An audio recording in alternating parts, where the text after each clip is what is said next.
Hello everyone. Thanks for joining on to this casual vintage cube stream. Happen to have some time today, so figured I would get one more stream in before the Arena Cube comes out. Get a chance to do a little bit more vintage.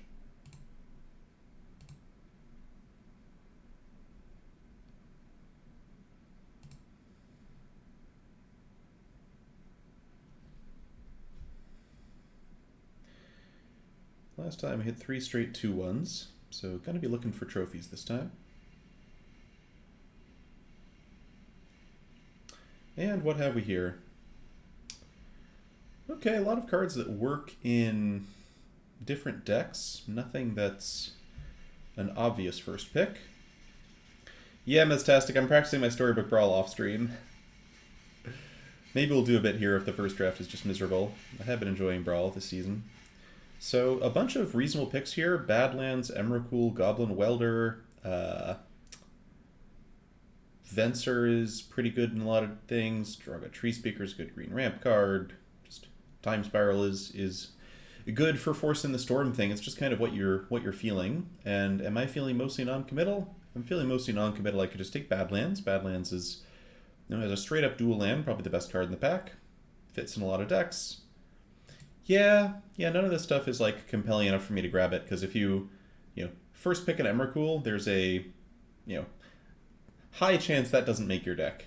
Venser is probably the second thing I would pick out of this pack if Badlands weren't here, because Venser is just good in every blue deck, and occasionally you can set up broken combos like Caracas or just using Restoration Angel with it's also really good. Okay, here we've got a couple of really powerful cards to consider. The 3 cards here that stand out to me are Coalition Relic, Palace Jailer, Urza's Saga. Palace Jailer's amazing in any deck that can make double white mana, and of course we have plenty of time to figure out how to make double white mana. I think I might be slightly more interested in trying out Urza's Saga or Coalition Relic. We had a couple of Palace Jailer decks last stream, and Palace Jailer almost makes the games a little too easy when you win with it. You just kind of draw your whole deck. Like, the card's really, really good. It's one of the probably top 20 or so cards in the Vintage Cube, but I might just take one of these artifacts. I mean, consider whether we might actually be able to wheel Yawgmoth's Will. There's also Snapcaster Mage. I think that's behind the other 3. Solidly behind the other 3. I think I'll take Coalition Relic here. Stay open. See what comes our way. Okay, bunch of options here as well. We've got Archon of Cruelty, which is like the best Reanimator card, and also very good if you can cheat it out with Sneak Attack or something like that. If we wheel Emrakul and Archon of Cruelty go in a lot of the same decks. Remand is just a very strong spell. Overgrown Tomb is just a strong dual land. Wasteland has a bunch of combos with it that we can maybe look for. Stuff like Crucible of Worlds or Renin 6. Is Renin 6 in this cube?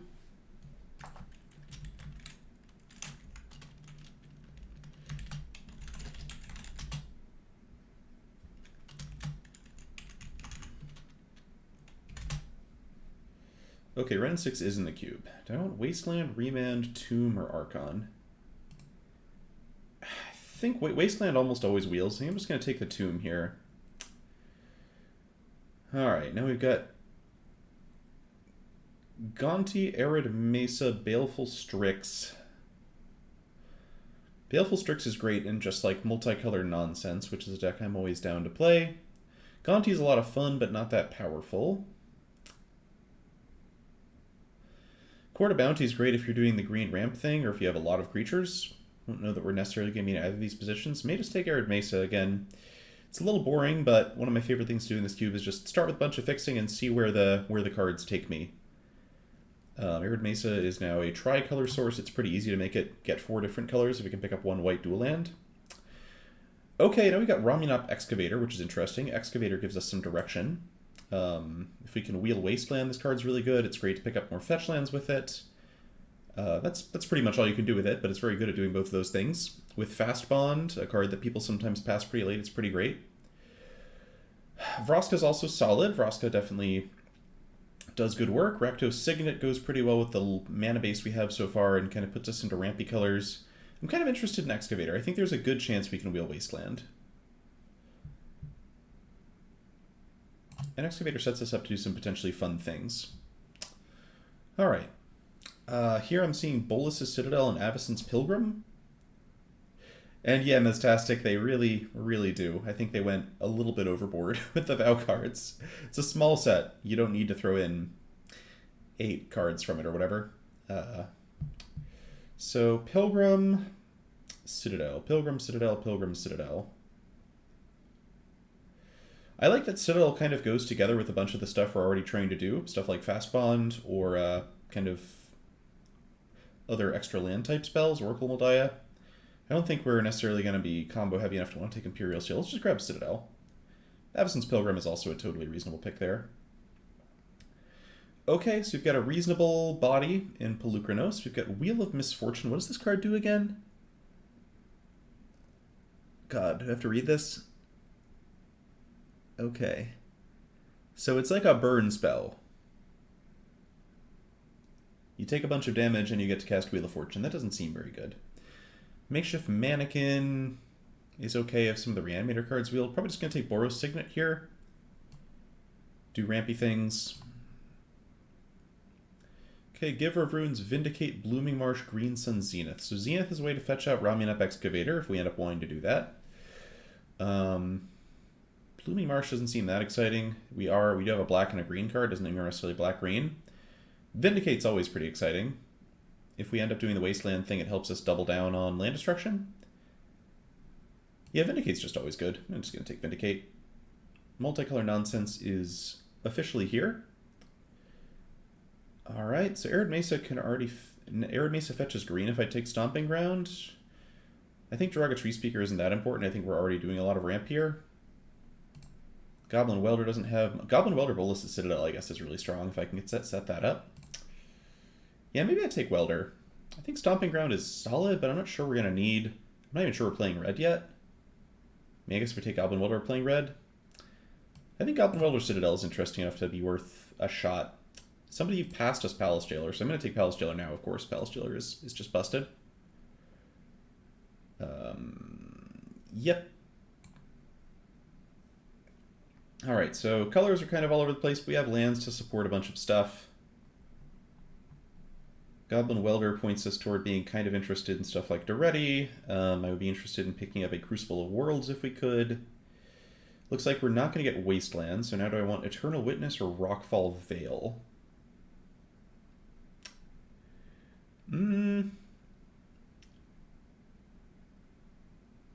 Let's see.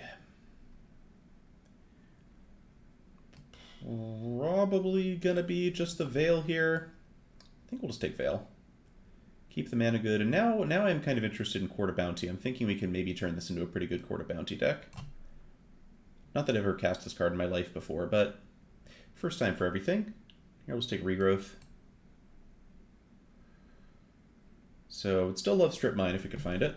Strip Mine's what I'm looking for. Stuff that works well with Goblin Welder. Just more 2-mana ramp spells, because I have a pretty good 4 slot with Court of Bounty and Palace Jailer. Okay. Well, a couple options here. We've got Black Lotus or Mox Ruby. Black Lotus powers out stuff like Bolus's Citadel or like turn 1 Palace Jailer that's just ridiculous. Mox Ruby is, of course, more consistent. It does seem like we've got a lot of explosive power here. With all of these, like these 3 cards. Seem like they're all very good with Black Lotus. In general, most of the time, in like the average deck, I like a Mox more than a Lotus. I just like the consistency of being able to be ahead of curve for several turns. But this feels like it's supposed to be more of a Black Lotus deck. Okay, here we got K Command, which probably wheels, so we're going to de-emphasize this one a little bit. Color-wise, we're not guaranteed between Goblin Welder stuff at all. Goblin Welder and Black Lotus together are very good, of course, so it's a small push towards actually playing this card. Karn Sign of Urza is another one of those good 4-drops that just, like, generates a ton of card advantage. It's also pretty good with Goblin Welder in terms of churning out extra artifacts that I can use. Probably just Karn here. Let's see Karn and then just taking a few more ramp spells where I can. Shieldred and Ulamog don't really feel like where I want to be. Sherwood-Karn. Okay, there's Crucible of Worlds, but I only have one fetch land, and, you know, it's not like I'm necessarily going to hit Strip Mine or anything like that. So,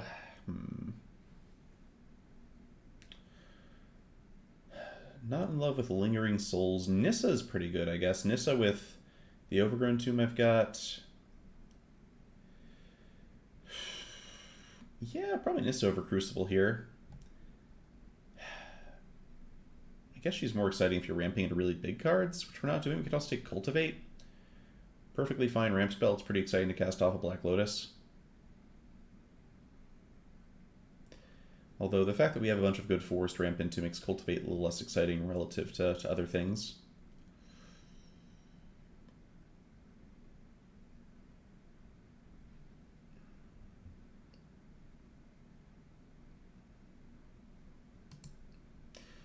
Let's take Cultivate.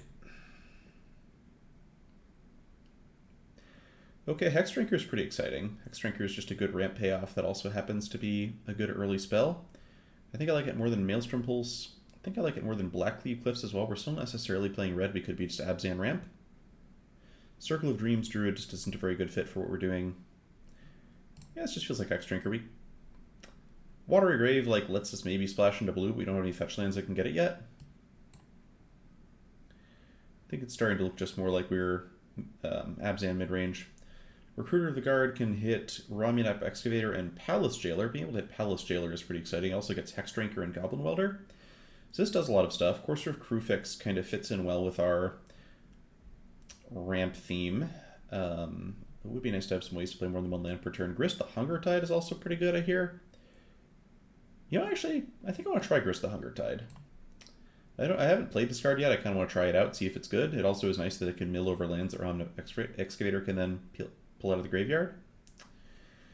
Tundra Underground Sea Plateau Scalding Tarn. Alright, do I want Scalding Tarn for a second fetch land more than I want Ignoble Hierarch? No, I think I want Ignoble Hierarch.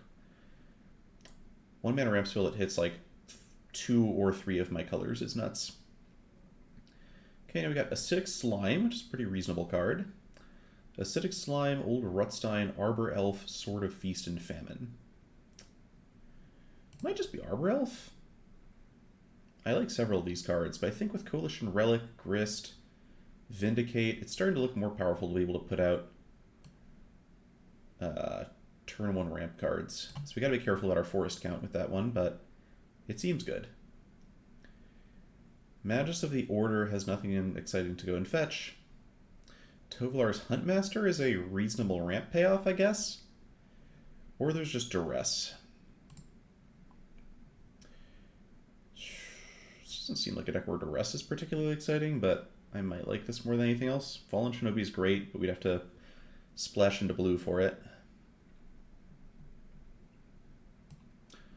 Let's take Duress. It's solid enough. Okay, here we have Augur of Autumn, Sword of Fire and Ice, Reclamation Sage. I'm kind of feeling Sword of Fire and Ice here. It looks like we kind of have a bunch of little bodies running around. Sword of Fire and Ice gives us me to do with them. Augur of Autumn's cool, but I feel like we just aren't doing quite enough fetch landy stuff to make that exciting. Alright, K-Command did wheel. Do I want K-Command or Hangerback Walker? K-Command's great disruption. I just like K-Command a lot. We're going to take that. We can splash red easily enough. Alright.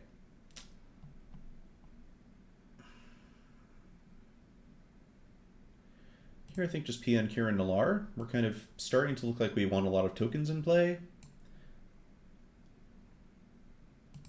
Here I'll take Blackcleave Cliffs over Maelstrom Pulse, I think. Yeah, I'm playing enough red at this point that I think that's going to pay off. Take Fauna Shaman. I'm not sure we're going to use it, but might pay off. Alright. So mid-range ramp deck, a little bit of disruption. The idea is, you know, ideally in the first 4 turns of the game, we're playing a bit of ramp, 1 or 2 haymakers, 1 or 2 disruptive spells, and just kind of coming out slightly ahead of opponents who are going to take longer to set their plans while still having enough interaction to deal with aggro decks. That's the plan. We'll see how it works. Old Rothstein actually might be playable. Wish I had taken Evanston's Pilgrim now. I forget what my other options were there.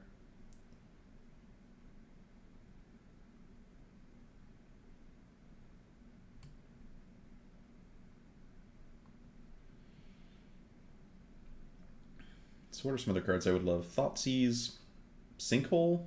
Sinkhole in the cube?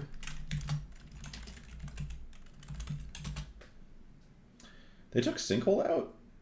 I mean, I guess I can't be mad. Sinkhole seems like kind of a toxic card to have in any cube, but I do wish that it were around so I could pick it now.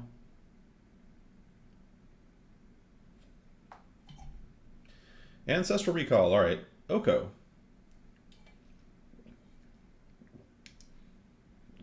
Okay. Well,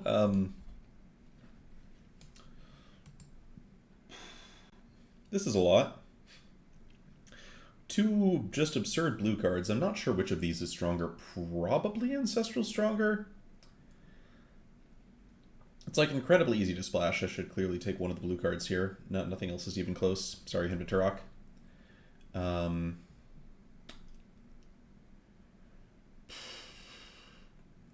Yeah, we got a Regrowth as well. This has to just be Ancestral. Okay, so we're going to be looking to make sure we can actually fit blue into the deck somewhere. Yeah, very fair preference, Pro Donut. We got Verdant Catacombs, which I think with Raminac Excavator in the deck is going to be the pick. Gives me more options to hit a fetch land that I can get blue off of. Fyndhorn Elves is nice, but now that I'm playing Ancestral Recall, I think like actual color fixing is a pretty high priority. Although, despite what I just said, the pick here might just be Llanowar Elves. Got Llanowar Elves, ECD, Garruk Relentless. Garruk Relentless is not bad. It's another solid card to cast on turn 3. Still kind of think this is Llanowar Elves, though. There's a chance we will Garruk. People don't respect Garruk very much. Alright, so we've got our ramp set up. Looking now mostly just for good lands at this point, honestly. Blood Crypt is not very impressive given that I've already got bad lands in my deck, so this might just be Unholy Heat, just pick up a little bit of interaction. It's a card I'm actually reasonably capable of casting for 6 damage. And Thragtusk holds no appeal for me whatsoever. What's my current lands? We got Cliffs, Catacombs, Mesa, Tomb, Badlands, Rockfell Vale. We might not be able to play Palace Jailer. Yeah, let's just take on Holy Heat. Okay, Temple Garden looks great. Yeah, letting Arid Vesa fetch green is good. Being able to fetch white off of either of my off Verdant Catacombs is also good. This is easy Temple Garden. And I'm definitely playing Vindicate, even if I'm not sure I'm playing Palace Jailer. So like one blue duel would be excellent. I'll figure out how to play Ancestral Recall even if I don't find one, but would be good. Alright, I like Doretti a lot. Just in terms of just continually having like solid permanents that just come down and deal with whatever my opponent's doing. There's not a lot of actual spell-based combo in the cube. Doretti also feeds Goblin Welder, although I don't think we're necessarily playing Welder. We don't really have much. We have Old Rothstein and Grist for mill at the moment, so we have some ways to get Bolas Citadel in the graveyard. But not necessarily enough to make Goblin Welder a thing.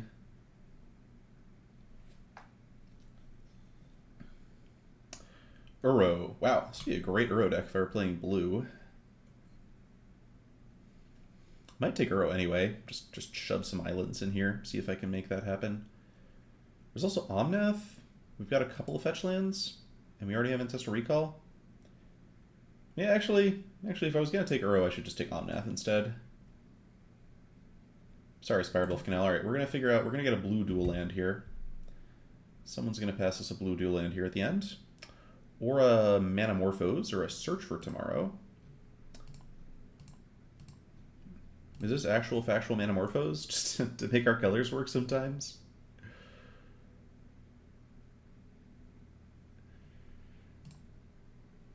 Search for Tomorrow. Yeah, that's a Search for Tomorrow. It just gives us enough access to blue if we play one island in the deck. I'm just going to take it. And are you kidding me? What are you doing? Alright, someone wants to wheel Oko to me. I'll take Oko, thanks. How are there no blue duels, but people are wheeling us Okos? What's that about? Alright, now I'm seeing a couple of blue duels. Do I want Lumbering Falls or Celestial Colonnade more? Probably just Lumbering Falls. Yeah, I need green much more than I need white. Alright, well, we've got a spicy little deck here. I like... We're going to have some fun opening hands with this one, I can tell. Just, we can deal with everything. The question is, will we eventually be able to kill our opponent? Hope so. Elspeth Conquers Death. Yeah, I don't think we're doing double white stuff. We do have a lot of good, like, Planeswalkers to get back off this, but I think we just take Garrick. Yeah, this one I'll take lands over anything, although I don't really expect to get any. Oh no, that's a good one. Love Botanical Sanctum. Well, I like this deck a lot. This is cute.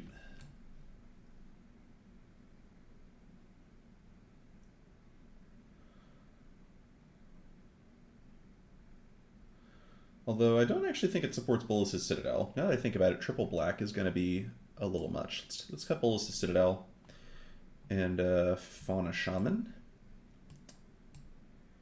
We ended up with 2 fetch lands and a little bit of mill. Does that mean that Ramunap Excavator is probably not good enough? I think it means Ramunap Excavator is not going to be good enough. There are going to be too many hands versus just a 2/3 for 3 mana, which is a disaster. We have only 1 Temple Garden to be incidental white, so probably Palace Jailer is just going to get cut.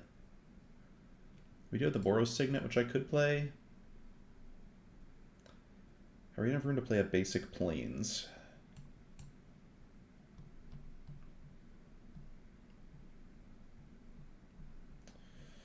The cuts are always difficult. This looks like a 16 lander. We want to make 3 spell cuts here. I think Cultivate's a little bit too good for fixing to cut.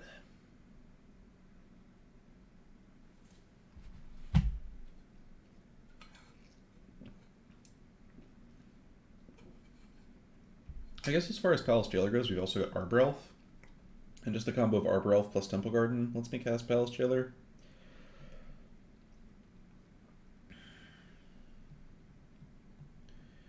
So we're just straight up 5 colors here at the moment. I don't think there's any color I can actually afford to cut. I don't want to lose Omnath and Vindicate. I've got too many black cards to be cutting those.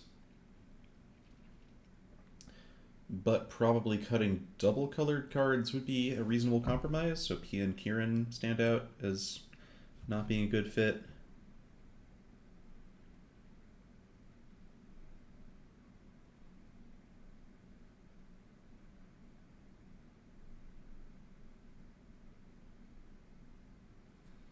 Pelucranos might be too weak, but it's also notable as being just a card that can actually apply a clock, which is not something I have much of. Boros Signet might be like 1 ramp spell too many, given that I've got all this other rampy stuff already. Regrowth is amazing with Ancestral Recall. And solid with like Vindicate and Holy Heat Duress, Kolaghan's Command. That's probably enough. Court of Bounty is mostly just here to make me the Monarch. Is that good enough? We're not going to be taking advantage of the ability very often. We don't have like huge creatures to cheat in. Court of Bounty might be like a sideboard card. See how many creatures our opponents are playing, because if we try and play this against an aggro deck, it's like a disaster. We do have a lot of like recurring card advantage sources already. So that just leaves me the question of, are we going to play Palace Jailer? Can I fit Palace Jailer in the deck, or am I going to make another cut? Old Rutstein's a reasonable cut. It kind of does everything that I want to do in this deck. It's just a little bit worse than all these other cards.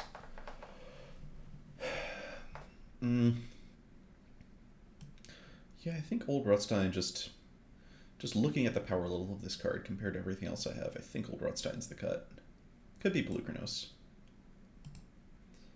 We definitely want a plains, we definitely want an island, and we want as many forests as we can stuff into the deck. That seems correct, yeah. Okay. Definitely glad we took this Cultivate. This Cultivate's going to save our bacon frequently at this rate. Alright, let's give this a try.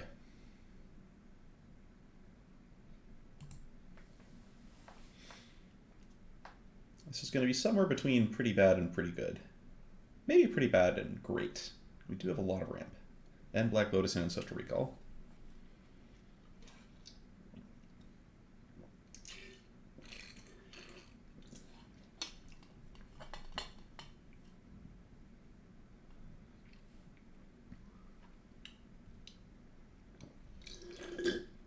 Thanks, Fantastic. My hard stance is this is not awful. I have seen worse.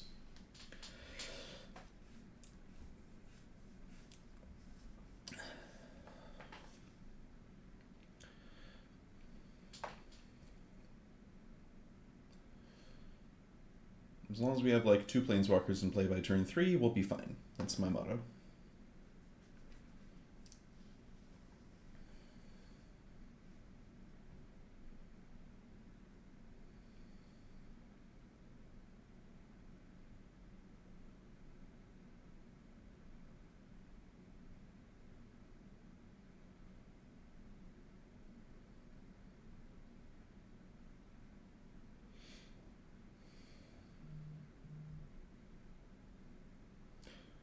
It's plausible that I'll end up deciding that it actually would be good to play Bolas' Citadel in this deck, by the way. There might be matchups where I'm like, no, I just need to do something broken to this opponent, and then we'll bring in the Citadel.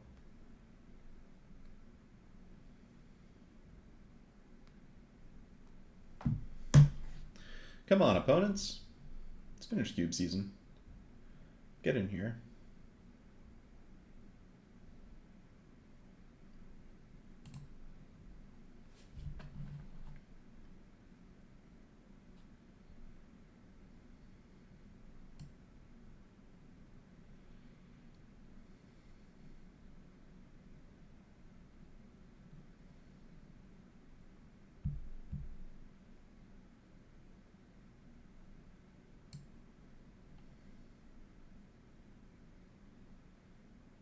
No, come on, opponent. Oh. Hey, thank you, opponent. Yeah, this hand is approximately functional. It's got colors in it. It's got a thing I can do on a turn. Basically, if I can draw a white source and have Vindicate plus Regrowth Vindicate, we're probably fine. Hexdrinker could give our opponent some problems. It's not like the best hand in the world by any means. But it is a treat for our opponent to pro bet. And of course, mulliganing is for chumps. Never mulligan. Arbor Elf. That's a really good combo with Lumbering Falls.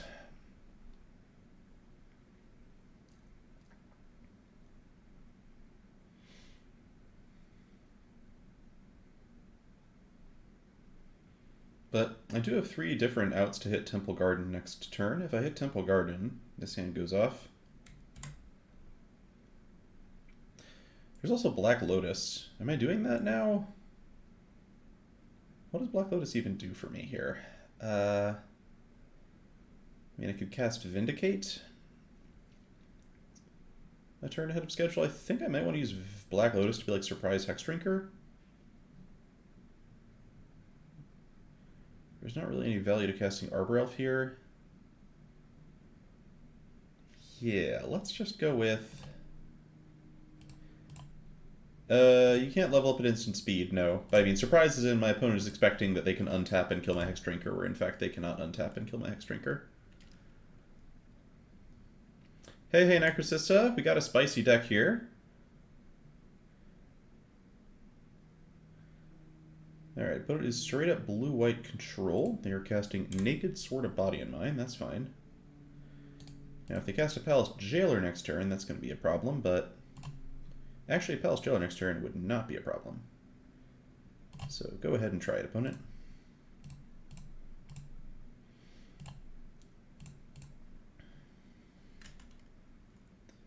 Okay.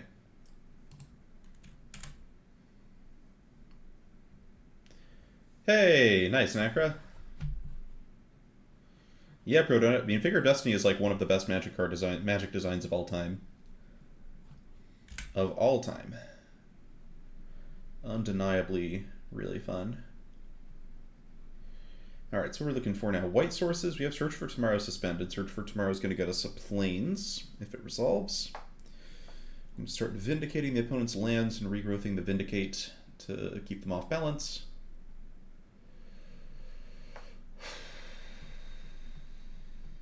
Of course, I have a million Planeswalkers, any of which would be absurd.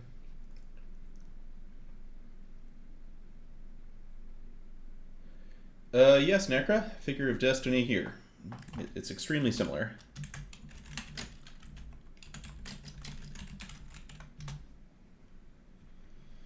Okay, opponent has the Ponder and the Blade Splicer. Alright, Blade Splicer plus Sword of Body and Mind's cute. That means we're just going to kill the sword here, I think.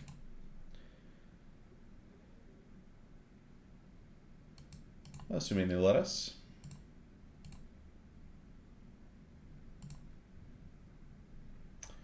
Okay.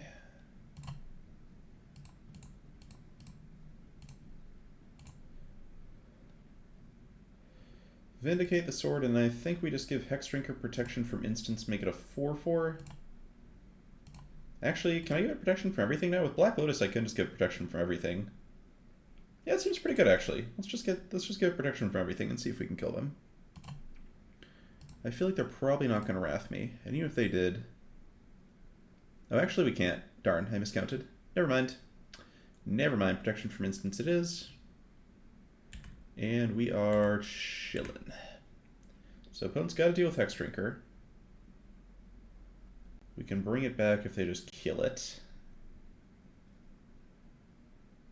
There's a good chance they just have like a Banishing Light, at which point we're just going to be waiting to find a Planeswalker or something. We have a lot of cards that can just start grinding them down. We also have Ancestral Recall in our deck. And Omnath. Yeah, just a lot of really broken top decks here.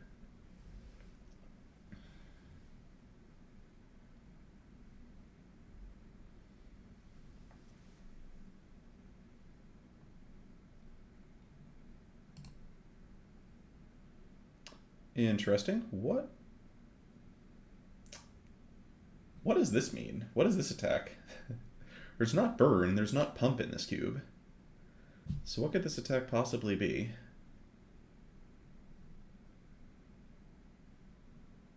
Is there like do something to an attacking or blocking creature? I mean, I'm just curious. I want to see. There's not like an instant speed Anthem effect either. There's surely some card I'm not thinking of, but I'm going to make my opponent show me what card I wasn't thinking of. Or maybe they just forgot that Hexdrinker gets bigger. Entirely possible they just forgot that Hexdrinker gets bigger when it levels up.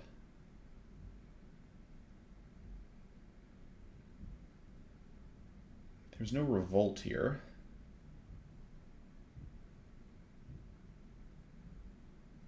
Oh, Walking Ballista. Okay. Walking Ballista is direct damage. Nicely done.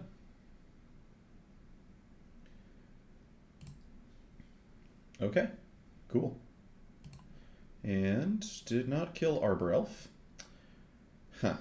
So this is awkward. We're like in a bit of a pickle here just because none of our cards do anything. Be nice if any of our cards did anything, but they don't. I can't bring back Hexdrinker. Pro Donut, we're definitely not bringing Hexdrinker back. They have Walking Ballista in play. That would not be a good idea. Alright, well, let's Catacombs, thin the deck a little bit. What is in our deck? We have a ton of really good cards in here. Yes, so many really good cards if we can just find them. I'm going to go with Temple Garden here to make Palace Jailer castable. And might as well cast the Black Lotus. I don't have anything to Vindicate. I can't bring back Hexdrinker. So I think we're just going to kind of be in a state of suspension here. Gosh, that's... Yeah, I mean, it's our fault. Like, they attacked with the first strike token. We could have... Yeah, I don't think of Walking Ballista as being a card that's really playable in Vintage Cube. And so it's never something I actually expect to see. But should have known when they attacked with that golem that something's up. It's possible that they were just going to be straight up dead to the Hex Drinker. And now they might just be able to counter magic. Okay, Sword of Fire and Ice I like a lot, actually. This at least forces them to do something, which is nice. Sophie? Alright then. Try equipping. When I do that, they're just going to pump the Ballista. Just a little disappointing, but we're at least making them spend all their mana doing this.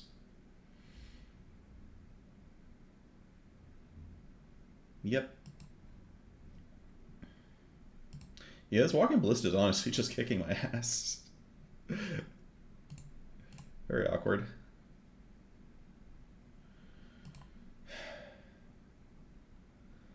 Like, I'm not sure what to do here. There's nothing I particularly want to regrowth.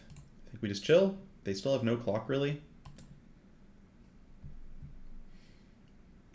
What an awkward game. Just 15 cards in, no Planeswalkers, no Ancestral Recall, no Omnath, no Palace Jailer.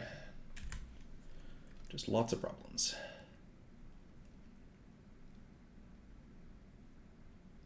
But again, self-imposed. We did draw Hex Drinker, which is one of our big boom booms. And we gave it up.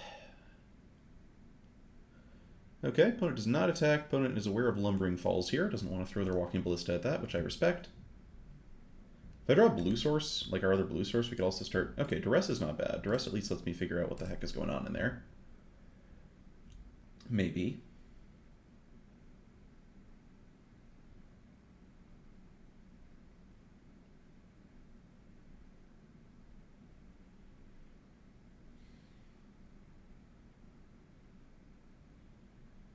Venser Memory Deluge. Okay, that's pretty strong.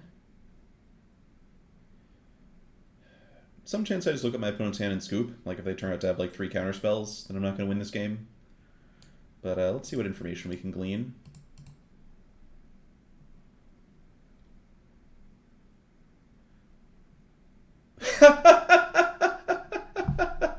Alright, they just got 4 creatures in hand, chat. Alright, of all the things I expected to happen after my opponent had been missing land drops this whole game, I did not expect Duress to whiff. Okay, Solitude, Scarab God, Suspicious Stowaway, so we're not doing Monarch things to them, that's for sure. Our opponent's deck is not a deck... Well, we're not doing Court of Bounty, we might still do Palace Jailer. Palace Jailer still has some potential. Pretty interested in Old Rutstein, given how that game went. Just blocks Golem tokens, and just is a source of recurring value, which is nice. Yeah, that was something. That was definitely something. Do I have Bolas's Citadel? Bolas's Citadel, they don't seem like they have much counter magic. Bolas's Citadel seems hard for them to beat, but it is also hard for me to cast. Pelucrano seems okay. Not super exciting, but okay. Puts him on the clock. It's bad against Baleful Strix. Really bad against Baleful Strix. Maybe we cut that. Pian Kirin seems pretty good against him if I can cast it. The fact that this also sets up an engine with Duretti is something I should keep in mind. Yeah, let's try PNK. I like Palace Jailer just because I actually do want some answers to the Scarab God. And Duress seems pretty bad. I mean, they're going to have targets for it, but I don't know how many targets, and it seems like a risky card to be putting in. Well, let's try this. Alright. Well, 1-landers with only islands we can't keep. Hands with turn 3 Garruk Relentless we can keep. And we're going to ditch the... Forest, I think? Yeah, we'll just ditch the Forest. Verdant Catacombs for Temple Garden. Cast Llanowar Elves. Nacrocissa, what awakened you to the majesty of value?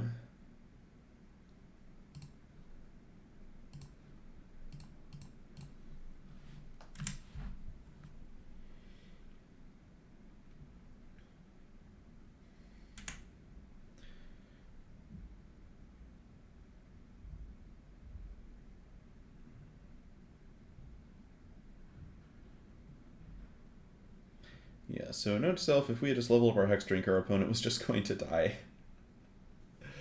We'll get a extremely notable punt.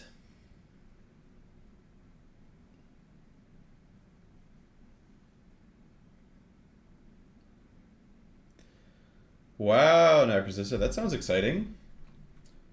Shouldn't your Vega the Watcher deck also have a win con of beating down with Angels, though? Isn't that half the fun of playing Vega the Watcher?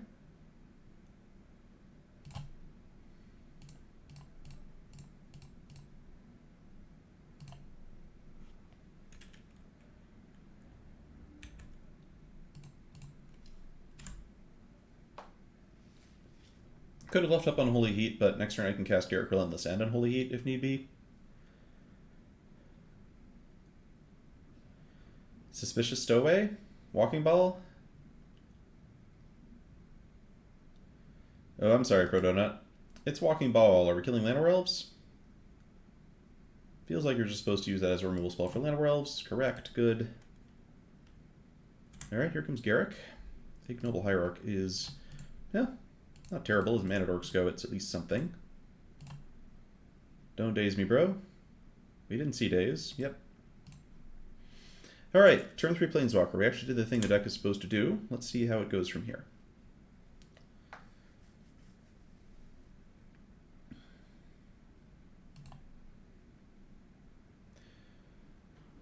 For many different things that they could do here, we'll happily kill the thing.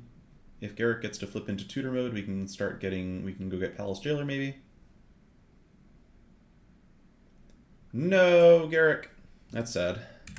Didn't see that one last game. Well, we have one too. Do I just cast that? That seems reasonable enough. Do I kill their blue source or their scrubland? I think we kill the scrubland. And, alright, we are beginning to beat down. We've got some removal. We've got Unholy Heat on 6 damage mode. Most of our spells are castable. It's going to kind of depend on whether this Vindicate slows our opponent down a bunch, I think. Alright, not seeing black yet. Sword of Body and Mind I don't give a darn about. Grist the Hunger Tide is an excellent draw.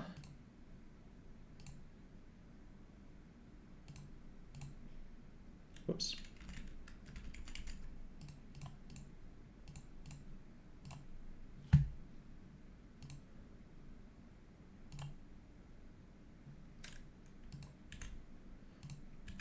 Okay, well, opponent's gonna have... They're gonna need a lot of creatures to get through what we're doing here.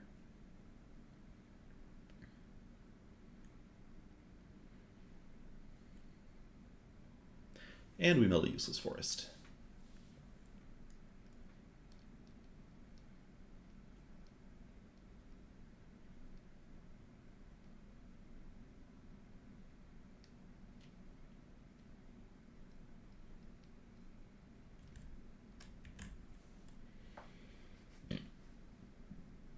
We're even in a good position to beat the Scarab God. I think so, Dad. I think we're winning. Not a guarantee, but based on what we've seen out of the opponent's deck, they don't have, like, you know, a lot of obvious tools to come back from this situation.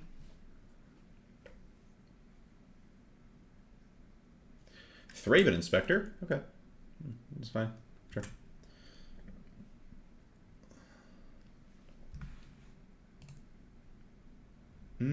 I guess they could have Force Spike. They could have Spell Pierce, exactly. Unholy Heat is definitely on. Unholy Heat's definitely on. They're not going to have Instant Speed Graveyard Exile. We'll allow that. Useless Forest again. Alright, well, kill you.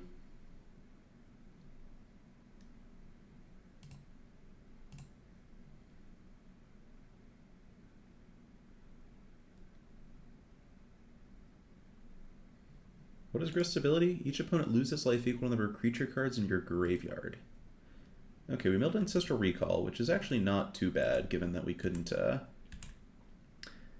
cast it anyway.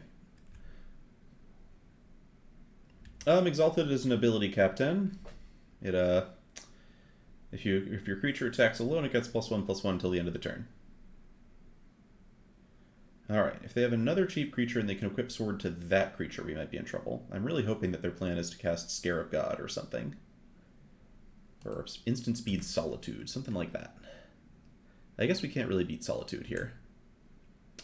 Yeah, not with these lands off the top. I think this might be a 15 land deck. Genuinely thinking this may be a 15 lander that we're supposed to be playing. Alright, let's hit them with Wolves and Insects. If they ever put Sword of Body and Mind on something, we can't block it. I mean, we also have a Black Lotus Mestastic, so we're just rather flooded again here. I mean,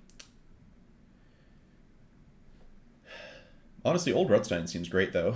Would love Old Rutstein here. They're gonna play Solitude. Maybe it's just Memory Deluge. I'm gonna hope it's just Memory Deluge. Alright, if they hit Solitude and equip Sword of Body and Mind to it, we could still draw Palace Jailer. Or Regrowth to get us out of that situation. Something to get rid of the Sword or the Solitude.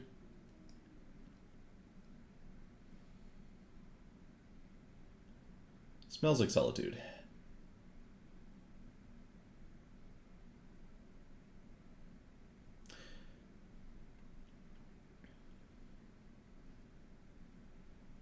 Oh, Mystic Confluence. Okay.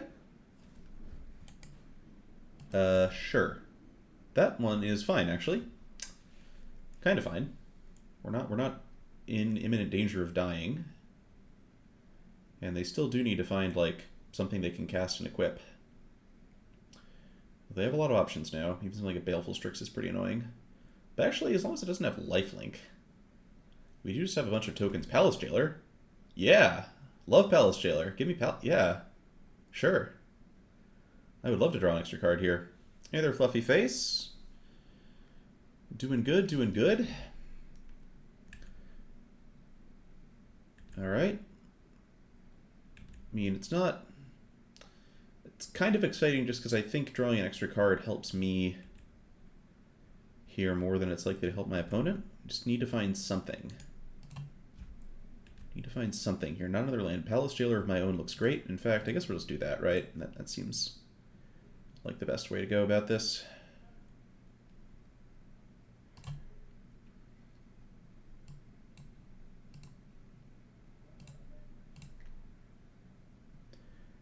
No Force of Will, please. Thank you.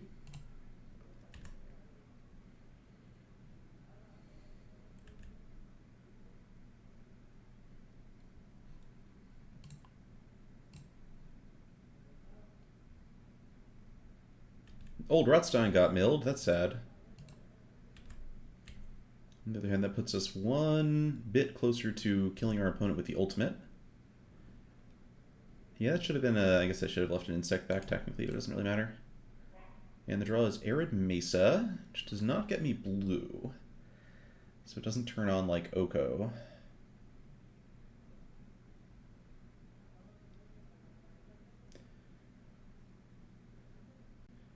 But they need, like, multiple things to happen. Cataxian Probe. Yep, can't be casting that one for life.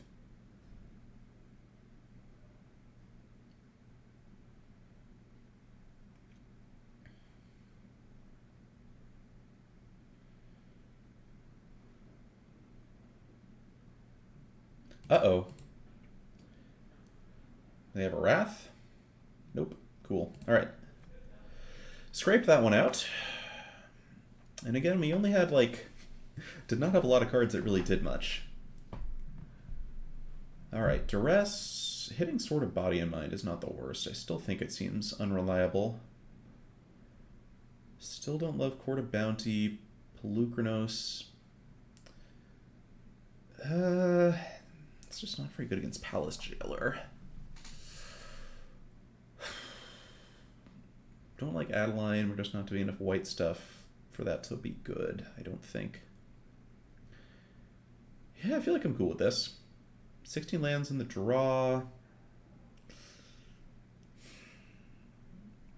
It's maybe a little rough. I'm just not sure I'd want more than another Mana Dork here. It's not like Fauna Shaman is very exciting. It's not like Scrap Heap Scrounger is very exciting. Duress isn't very exciting.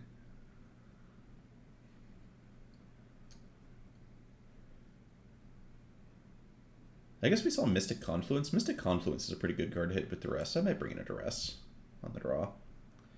And cut, like,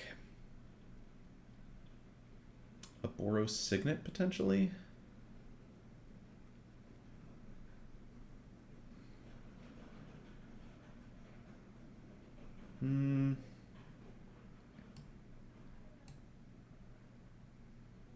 Old Rutstein's a little bit slow on the draw.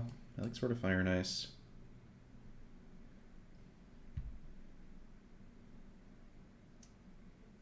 I mean, Fluffy Face, we just don't have enough white sources to cast Adeline. It needs 2 white lands. We are playing not a lot of white lands. Hexdrinker could come out, maybe. Hexdrinker does seem hard for them to beat if they don't have exactly Walking Ballista. I think it's worth a try still.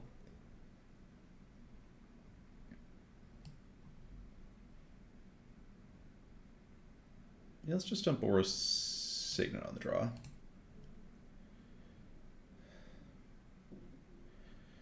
Okay, this looks pretty good. We got the Duress.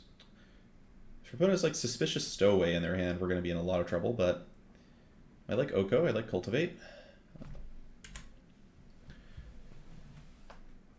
Ooh, Tundra. They got the Thraben Inspector? No Thraben Inspector. Alright, so we're going to go with... So we want one of these to be Temple Garden. The other one could be Badlands. We could just go get Badlands here. I don't think the thinning value is worth making a decision yet. Let's just arrest them, see what happens. Alright, we get Sword of Body and Mind, Mystical Tutor, and they've got Walking Ballista over there. Can't think of anything they would be mystical tutoring for that I'm really that concerned about. Worth noting that we can just turn Sword of Body and Mind into an Elk. But I don't think I'm going to want to do that. I think I'm just going to take Sword here. They did not cast Mystical Tutor, which is interesting. So they don't have a sense of what they want. Here's Walking Ball. It's a pretty annoying card. Kolaghan's Command looks good against Walking Ball, though.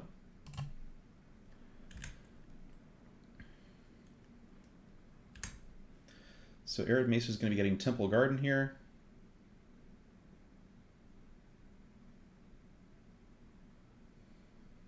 Actually, no. Arid Mesa is going to get not Temple Garden. We need to cast Kolaghan's Command. May have Verdant Catacombs, so it might be fine. Let's see what my options are. So it's Badlands or Temple Garden. Yeah, it's Temple Garden. We'll just use Verdant Catacombs. Actually, we'll just play Oko this turn, right? Let's just play Oko this turn. There's no reason to rush the Kolaghan's Command.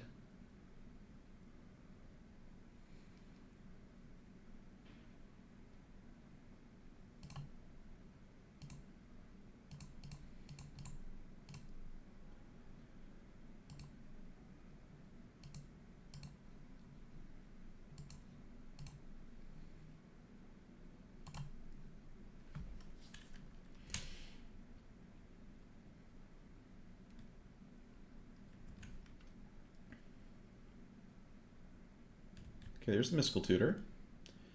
So I guess they could just Mystical Tutor for Vindicate.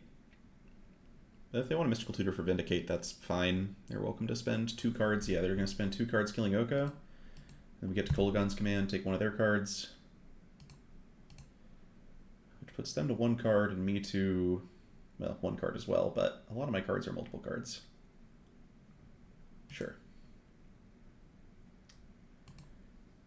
Yeah, if I known I was going to find Kolaghan's Command, we would have gotten, taken out Mystical Tutor there with the Duress. But it's all good. Sword of Fire and Ice seems pretty Sword of Fire and Nice, as it were. Every one of my mana dorks is now a good draw. Gonna fetch out the Badlands here over the swamp so I can cast Pian Kirin if it comes to that.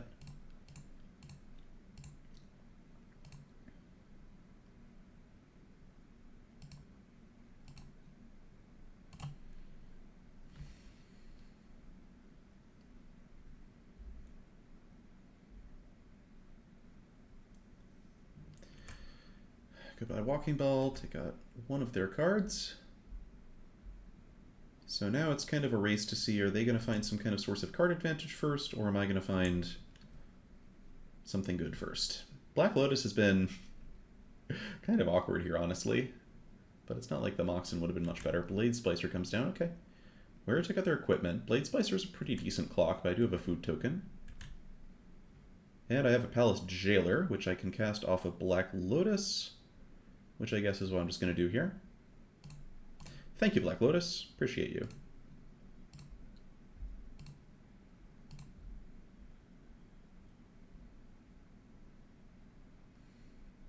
I guess if they can kill Palace Jailer, that's a real problem.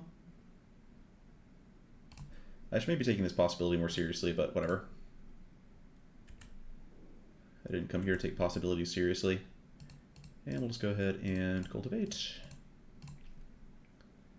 Grabbing... We already cast Palace Jailer, so I'm not going to need that. I guess we'll just get Forest.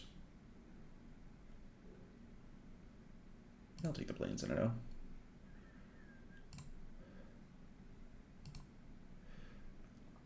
Okay, so if they have removal, they can go like Land Solitude or in trouble.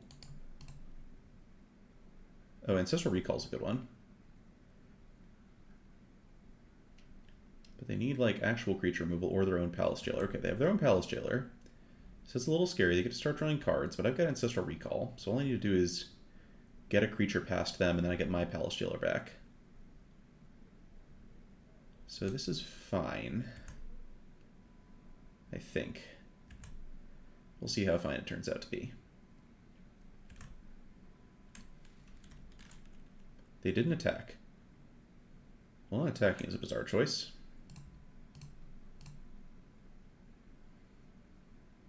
Omnath, Locus of Creation. Awkwardly uncastable, but that's fine. We'll just go Ignoble Hierarch.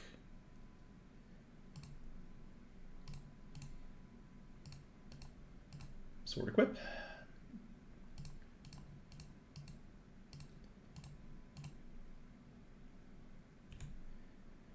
Okay.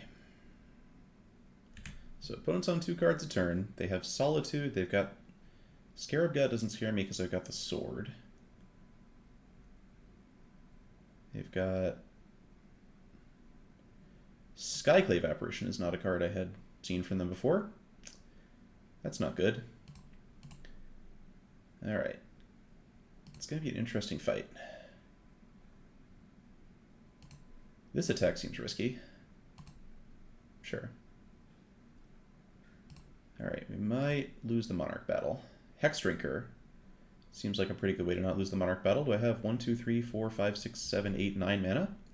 Okay, I think we're just going to make a Protection from Everything card here. Hello, Hex Drinker.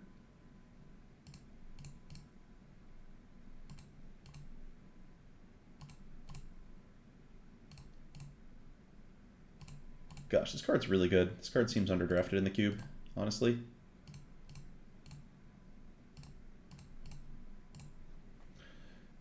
Okay, 6/6 Pro Everything. Good luck.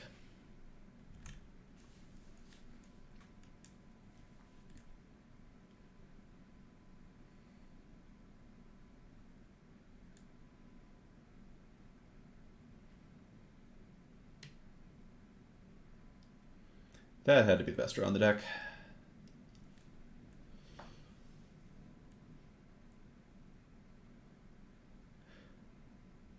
Protection from you too, Mistastic.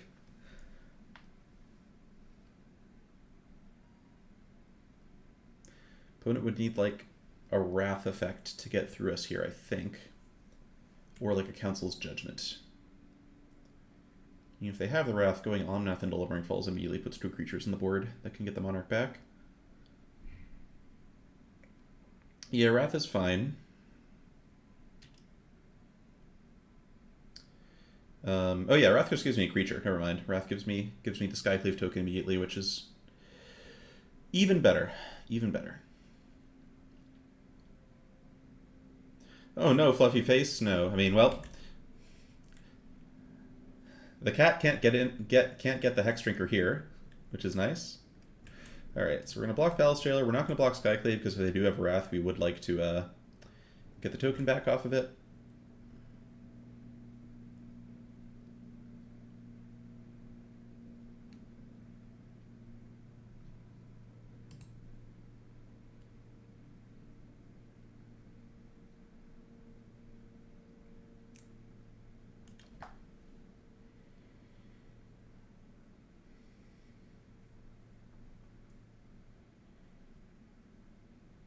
I do enjoy these graveyards. I just like the graveyards of Vintage Cube. Just like seeing the game that we've played out here so far is pretty funny. Alright. Opponent has managed to slam an unblockable creature, which makes them a little bit more able to fight the Monarch battle, which is cute. Now I can take it with Palace Jailer when that comes back.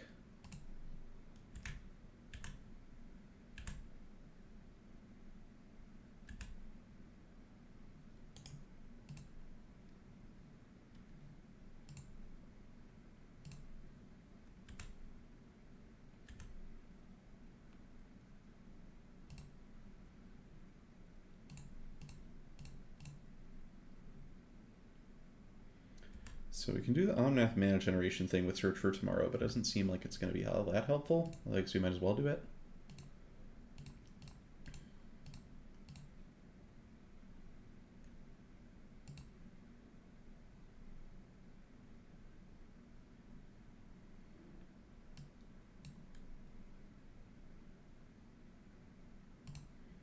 Yeah, honestly, the part where we tap Noble Hierarch might be bad. Ignoble Hierarch.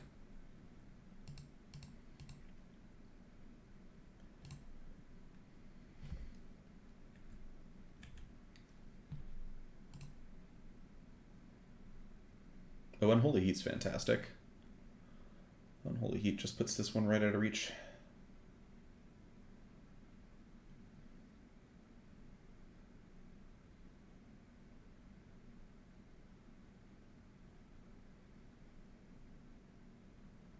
Nice. Got him? Alright. Do we learn anything about the deck from that? I think I like Old Rutstein quite a bit. The blood tokens just have so much value.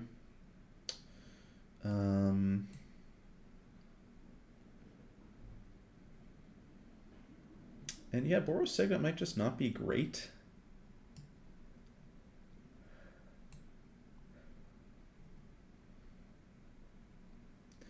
Pian Kirin actually seems relatively solid. I think I like Pian Kirin maybe more than I like Polukranos, although of course it's harder to cast. Just like being able to use artifacts as disruption seems cool. I'm playing Pian Kirin, that means Boros Signet has a bit more right to be here. Could trim a Coalition Relic? Like, cutting a multicolor fixer seems insane, but we do have a lot of other mana fixing here.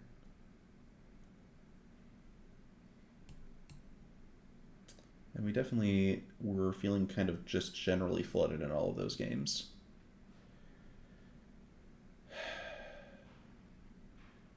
And between Relic and Cultivate, I think I like Cultivate a bit more. It's just more resilient, doesn't get killed by as many things. We could still trim Grist. Grist was... It's still good removal, I guess. I'm gonna try trimming Relic. Feels weird to do that. We'll see if it turns out to be awful.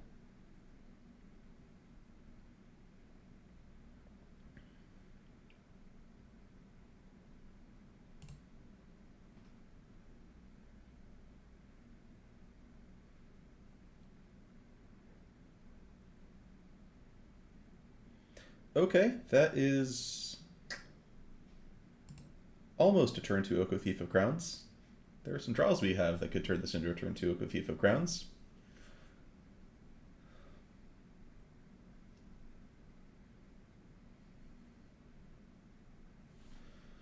But turn 2 Sophie is not bad either. Hex Drinker, also pretty useful. Let's go with Temple Garden, I suppose.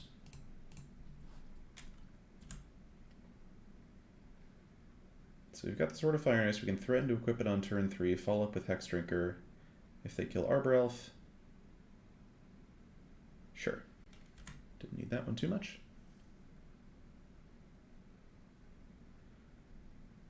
Alright, so let's just thin the deck a bit here, grab Badlands,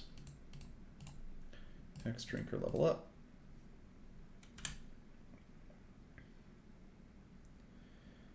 They can deal with Hex Drinker. We've got Karn as a follow-up. So we're kind of making them have 3 answers to 3 threats here in quick succession. Monastery Mentor, okay. card's pretty reasonable. Makes Sword of Fire and Ice pretty hard to use. Oh, wow. Monster enter into instant activation. That's strong. All right.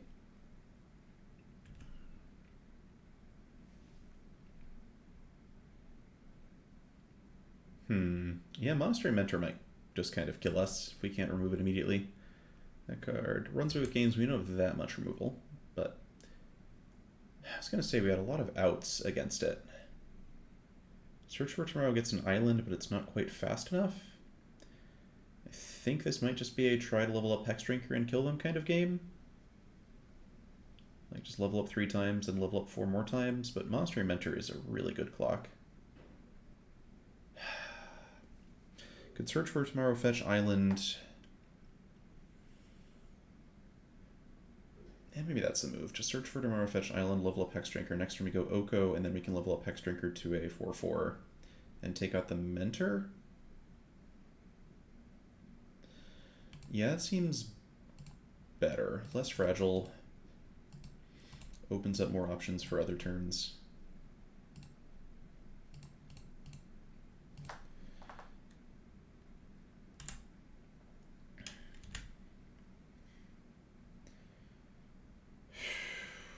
Yeah, this thing's scary. Wish I had a little more removal I could bring in. Nope, okay. Cool. Alright, now what? Guess we try for Oko. They might have a counterspell, but if they do, I can regrowth Oko, I guess.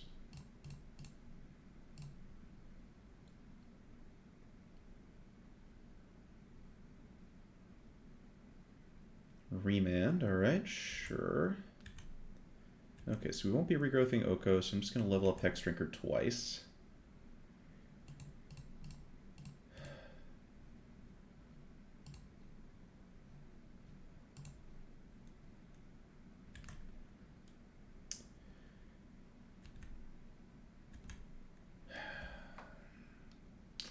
Boy, Mentor is strong.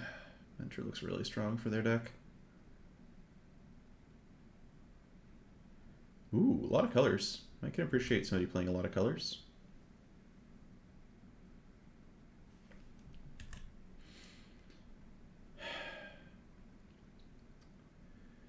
Okay, it's time to try for Oko again, or am I just going to level up Hex Drinker and start beating them down? They've got Needle Spires, which is a pretty good clock. I've got Sword of Fire and Ice, which equipped to Hex Drinker hits them for 10. So we're not like killing them any good speed.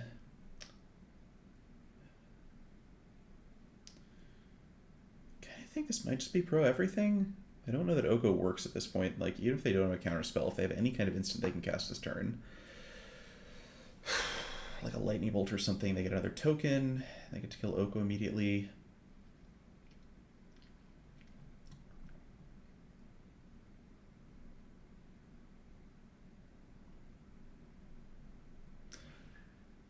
Sword of Fire and Ice is 6 damage, protection from everything, plus 2 from Sword of Fire and Ice, plus 2 damage from Sword of Fire and Ice's ability. I guess the other thing Sword of Fire and Ice can do is kill Monastery Mentor, which might slow them down enough. Yeah, I feel like they might just be able to... Maybe just try and punish them for holding up a counter here. Alright. We're going in with Hex Drinker here. The executive decision is we're going in with Hex Drinker.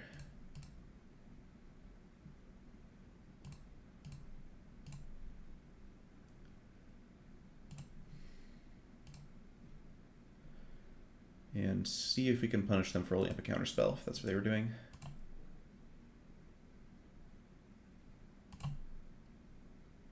Okay.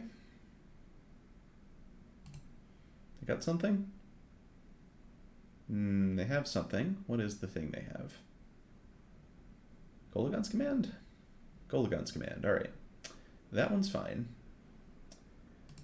It gives them a bit of a clock. We're going to discard Karn.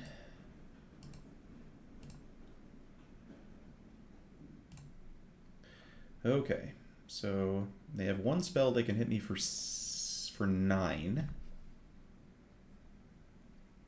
Oh, good point, Fluffy Face. Good point. All right, punt for me for thinking I could do that. I can't do that. I don't know if it's going to affect the outcome of the game necessarily, but it definitely isn't going to work. Yikes! Alright. Opponent's deck is really good with specifically Monastery Mentor.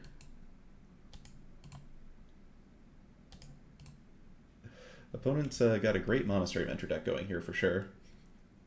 Alright, right. Protection from everything includes my stuff, which is fair. Hey, Jofu. I feel well, I would say. Alright, what's the thing? Do I have an out from here? I can kill Mentor. I have some spells that kill Mentor. I think I just kind of die to monks, though, no matter what I do. So our opponent assuredly has stuff they can do from here. Like, we're actually pretty good at killing Monastery Mentor on curve. I got a little bit unlucky not to have a blue source for Oko or some other spell that would do anything. Alright, well now we at least get to cast Arrest, see what's going on. Learn a little about their deck, which makes this a good draw. They've got Vindicate, 2 Teferis, Wear Tear. Okay. And Caracas. Alright. We'll take away the Hero of Dominaria here. I don't think we've got outs to Monastery Mentor, given that they can cast a non-creature spell. We're at 4. We can Oko, make a food, go to 7. We still die. Yeah. Alright. Okay, so Monastery Mentor and a bunch of interaction. A couple Planeswalkers. Lightning Helix. Only creature we saw was Mentor, so Court of Bounty looks potentially strong. I think I bring in Court of Bounty and I might cut... Gosh, we have so many ways to kill Monastery Mentor in our deck. Might just cut Karn. Karn just seems kind of slow. I guess Karn's just better than Court of Bounty, though. Sword of Fire and Ice. Well, Sword of Fire and Ice is great against everything but Monastery Mentor. It only look bad there because they have Monastery Mentor. Maybe I just run it back. Yeah, I just don't have that much of a reasonable sideboard plan. Definitely not a Coalition Relic matchup because of Teferi, making that one kind of embarrassing. Do I keep turn 1 Search for tomorrow? And very little else. Crap, I think I have to mull this. If there were a second land, it would be an easy keep, but with the strong risk of missing a second land, I don't think we can keep it. This hand, on the other hand, looks really strong. We're going to go ahead and bottom the Regrowth, which isn't doing anything at the moment. And I'll start with Overgrown Tomb here, as I'm more likely to hit a black containing spell I would like to cast, like Old Rutstein or Grist. There's no white containing spells I'd want to cast here except for Vindicate. The Vindicate would be a pretty sick draw, just land destruction to Garruk. Ready. Okay. That makes all my red producing lands good draws at least. So I'll see if they have the Remand or the Lightning Helix.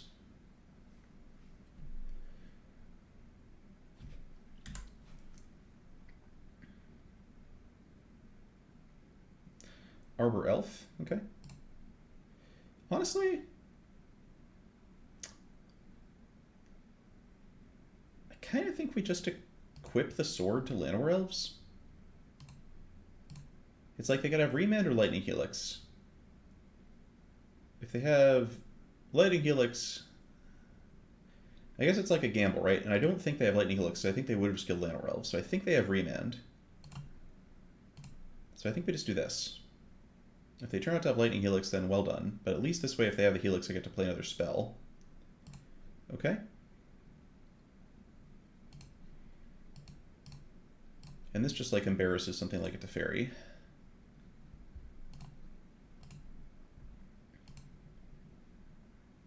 Alright, there's the Vindicate. So looking good. This is exactly the kind of hand we were trying to mulligan to. Just do stuff fast, get under them. There's the... Okay, they had a counterspell. Sure. So they can Tef bounce the sword, at which point we just jammed Garruk Relentless. Monastery Mentor we can just... Well, it doesn't matter. Here's Tef, sure.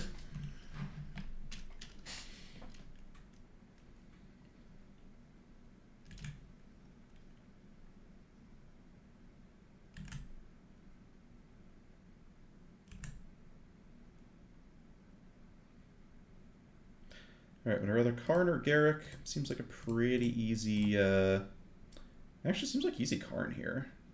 I think. We don't have Sword in play right now.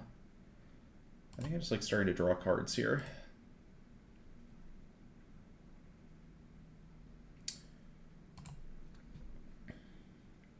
Like, I would like to be hitting my land drops. Sweet, love hitting land drops. And Palace Jailer is in the exile zone. That's a good thing to remember for later. You've got Vindicate for Mentor. Other cards we're aware of being in their deck are Vindicate, Hero of Dominaria. They can cast Sorcery's Instance now for whatever that's worth. And there's Mentor. Okay. Mentor just dies to Garruk Relentless, actually. So that seems good.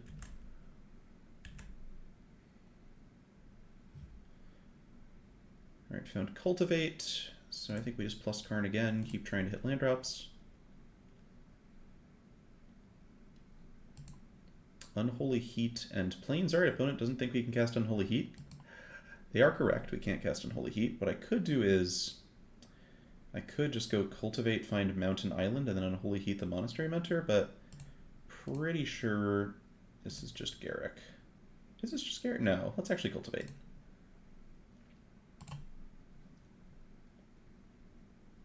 Could get a second Plains instead of an Island.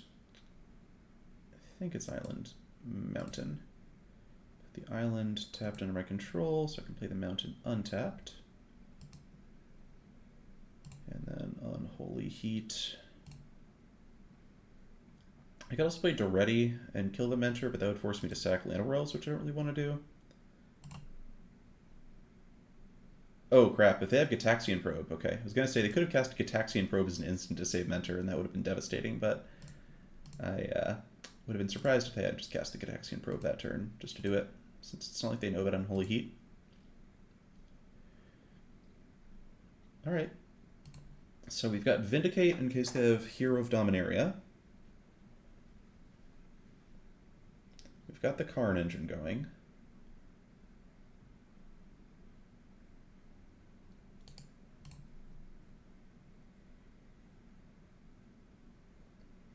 Worth noting if we draw Omnath that they've got Karakas.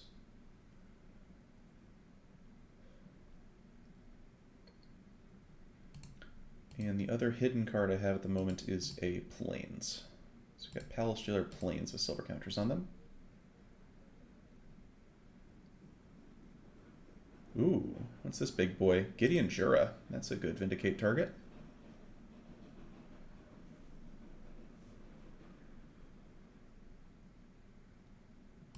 Goodbye, Land of Realms.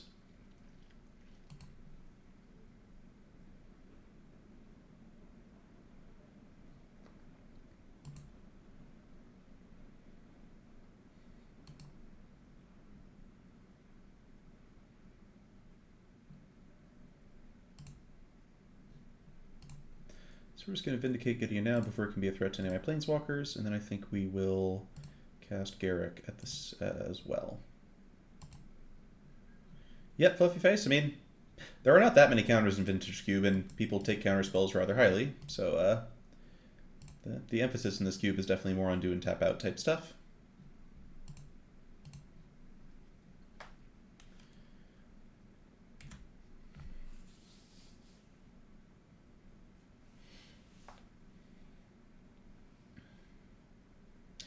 Game is certainly far from over. We've now used Vindicate, which means that like a Teferi Hero of Dominaria could be a pretty big threat.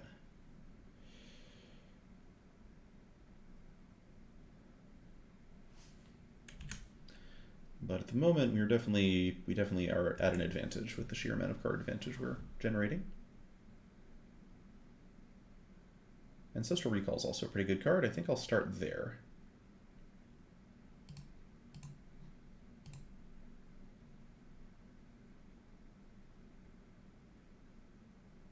Nice.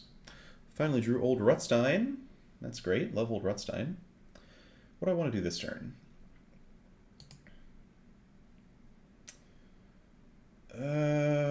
Doretti seems reasonable. Old Rutstein. Just having like creatures that can attack seems good. That sounds unlucky for Numot for sure. Alright. So we go for Teferi here as a starting point. We're not going to be equipping Sword this turn. So let's just start with the basics.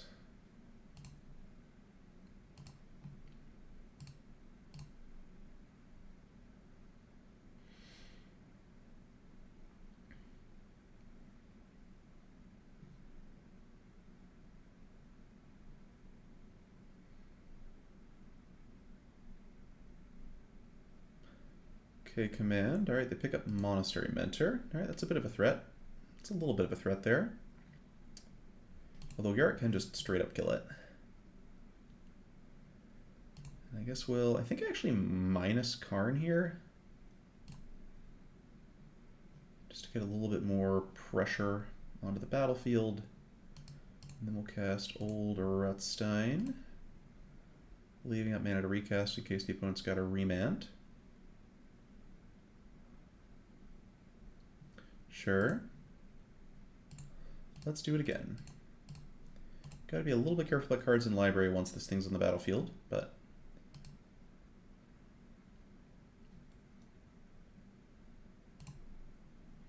Alright, we milled Blackcleave Cliffs.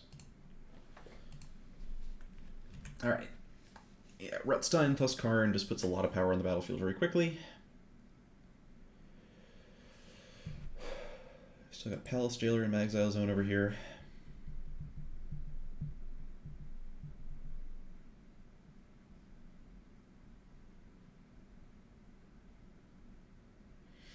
Karakas can bounce Old Rutstein. I guess that's worth noting. Thraben Inspector I don't care very much about.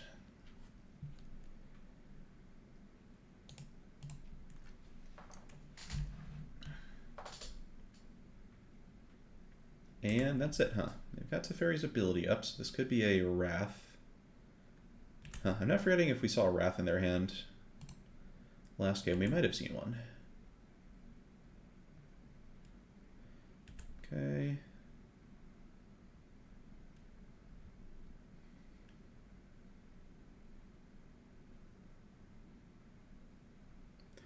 Do I have lands left that this could get? Yeah, I have Badlands. I'm going to use this to get Badlands before it's too late and we run out of stuff to do with it. Alright, we got Duress, Lotus, Grist, Hex Drinker. Hex Drinker is a good way to maybe finish the game if it's going long. Yeah, I also hope we kill Tef before Search resolves. It's definitely one of our aims here. So I think we just minus Garrick here.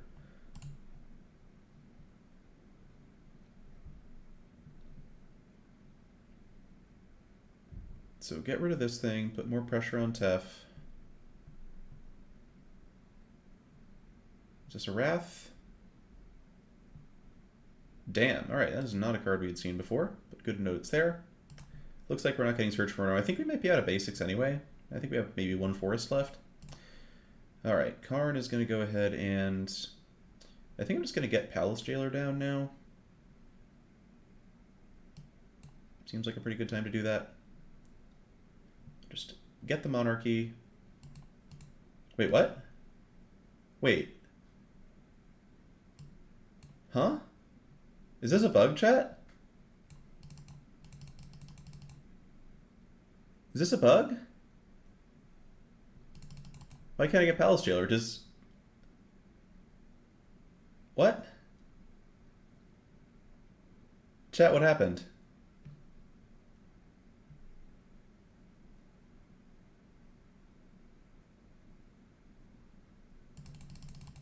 Why can't I get my Palace Jailer? This was definitely exiled to Karn before. Is Teferi somehow turning off Karn? Yeah, I'm going to definitely refile a bug report for this. I just don't care that much about the refund, but... Alright, I'm going to just take a quick screenshot here for the purpose of bug reporting later. That was definitely weird.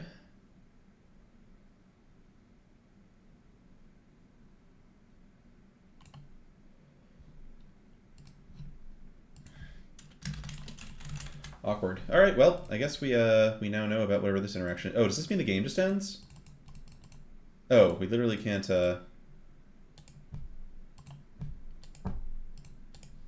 Alright, game just freezes. Alright, so we'll scoop this one. I guess we lost the match. That's disappointing. Alright, well, one more match coming out. See if we can get another 2-1. I like this deck a lot. That would have been a fun game to play out. But we just literally couldn't proceed because it, was going to make us choose a card and then we couldn't choose a card.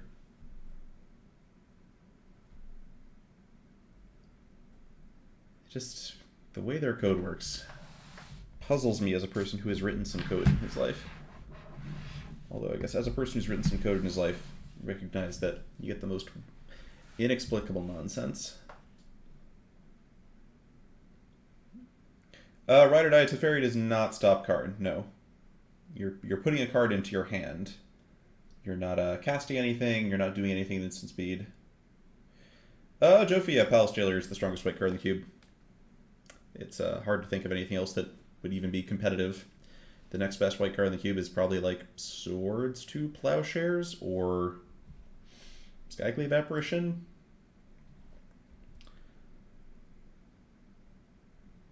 I mean, there are cards like Thalia where you could say, like, okay, and if you're exactly doing the white weenie deck, maybe Thalia can compete with Palace Jailer. And that's true of Fluffy Face. Technically, if it happened, it's not inexplicable. Everything has an explanation. We are rationalists here on this stream. Alright, let's run somebody over with some turn 2 Planeswalkers. We haven't gotten the turn 2 Walker down yet. That is what our deck is built to do.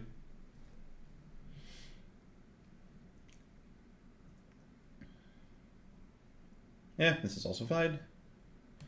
Good interactive hand.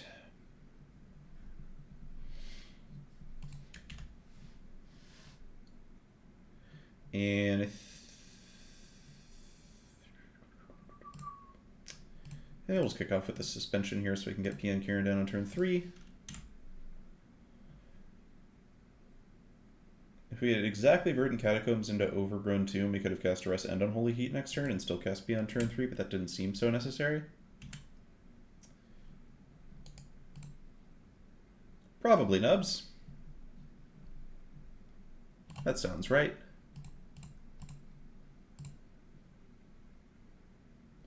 Alright, Cultivate, Glenlender, Archmage, Reclamation Sage. Alright. So what our opponent's doing here seems eminently beatable.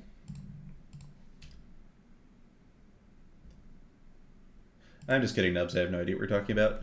Augur of Autumn. Wow, that's a pretty good one to hit. I'm not going to say, like, sick top deck, bro, or whatever, because, of course, I couldn't have addressed that even if they'd had it in their hand. It's not like I could have done anything about it. But I am sad, because it looks like a good card.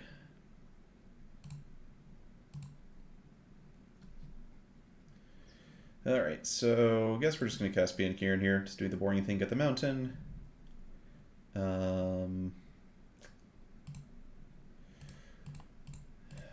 And start. Ladies and gentlemen, start your clocks. If this is just like if this is your typical kind of Bant Vintage Cube deck, there's a good chance they just can't beat Hex Drinker.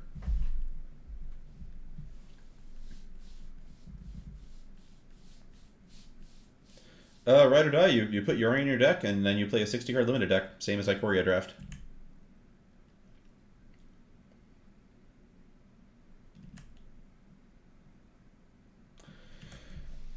Glenlender is a solid duck. Ooh, alright, I like that we get Karn here to slip in under the Glenlendra. That's great. I think we're just going to go with Fetch Temple Garden and Slam Karn plus Hex Drinker this turn. I don't think we need to Unholy Heat anything.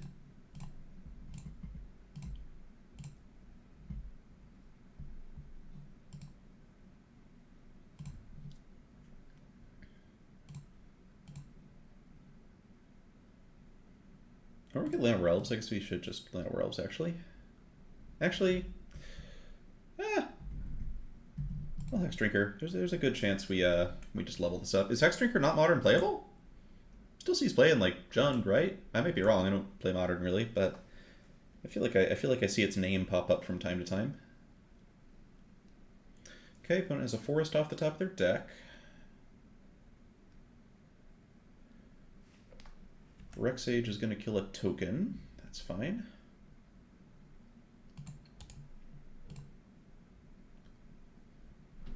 Karn's not an artifact planeswalker. We've got Vindicate here with a silver counter on it. Now it's way outclassed. Just being like a card that blocks Ragavan seems nice too, but what do I know? Alright, am I double blocking Augur Bottom? I am incredibly interested in double blocking Augur Bottom. Yeah, great. Let's do it.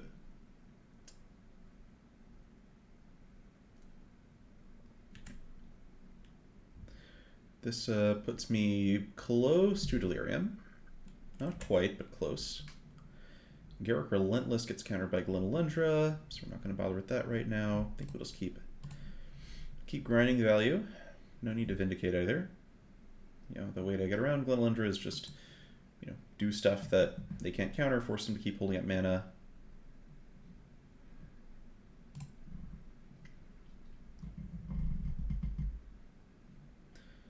I think we just triple level Hex Drinker, play Land Robes, hold up Unholy Heat here.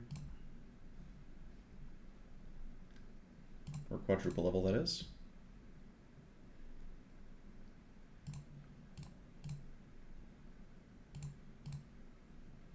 I guess there was no reason to do the leveling in that particular sequence, but whatever. Hit them.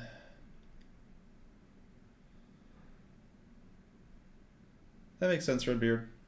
They just straight up block with Rex Age. That is an interesting choice. Okay.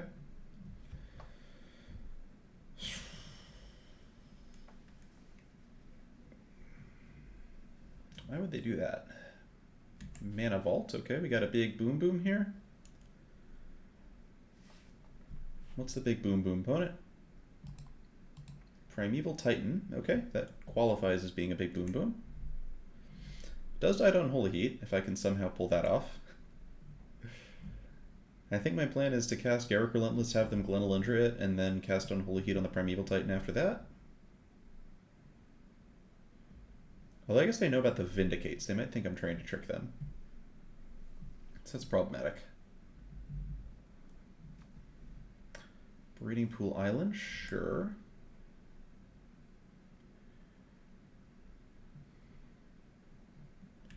Hitting me with Glenalundra Archmage, you got it.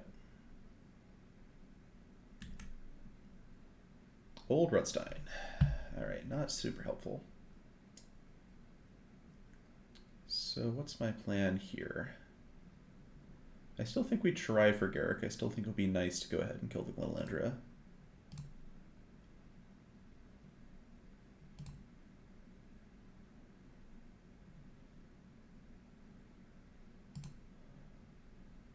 See if they bite.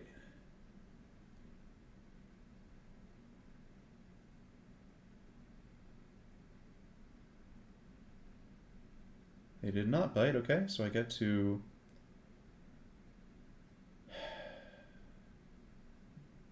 Yeah, letting the Primeval Titan attack was probably bad. Let's kill Glenalundra.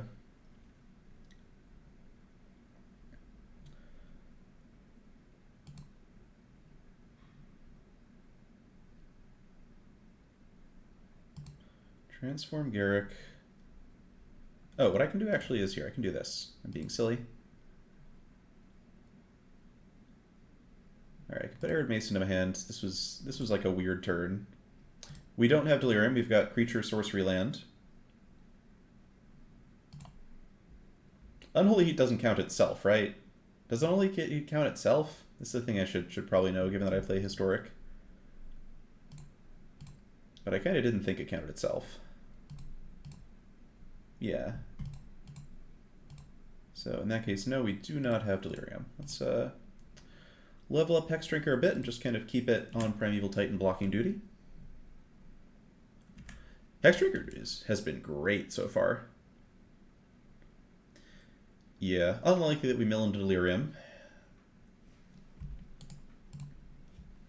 But it might just use Primeval Titan to go Rampant Growth twice more, but at least they don't have like Shelldock Isle or whatever. The part where they're untapping Mana Vault makes me nervous. Something big could be coming out soon. But we have the ability to regrowth Duress in case they were worried about a big spell. Opponents cast Bribery. They're going to be a little disappointed by what they find. Sorry, opponent. I guess they get an Omnath. They could also take Palace Jailer, but that doesn't seem like it's going to go well for them. So Palace Jailer can take out my Thopter, which lets him kill Garruk, and then they can draw a card. But then I just take the Monarchy.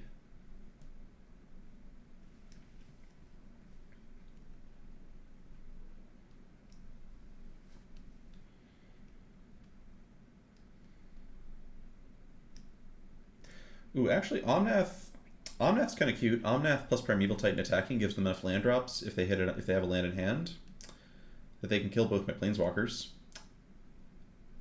Nope, Palace Jailer. All right. Good luck with that.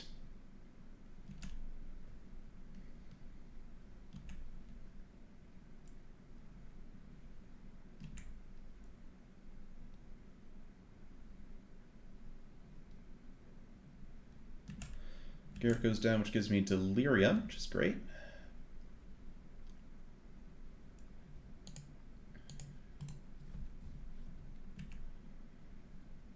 They tapped Mana Vault again also, which is fine. All right. So now we're going to want to go with... I think I want to get rid of Primeval Titan because I do want to attack with Hexdrinker safely. So let's start with Unholy Heat, targeting Prime Time. Okay, I did not expect them to just let that happen, but cool, into it, great.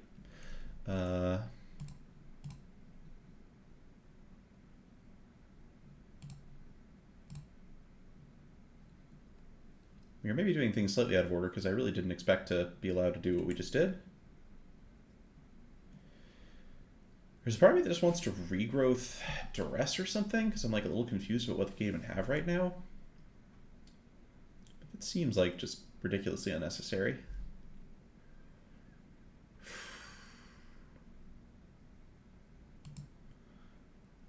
What could they have? Like Crater Hoof, I guess, as a card? It's not like it's a card I can do anything about. We could Vindicate the Plains, which might take out some kind of splash thing, but I'm not sure what they could have on the splash. Just start minusing Karn now that we have Old Rutstein out. I actually kind of like that. I think we just start minusing Karn with Old Rutstein on the battlefield.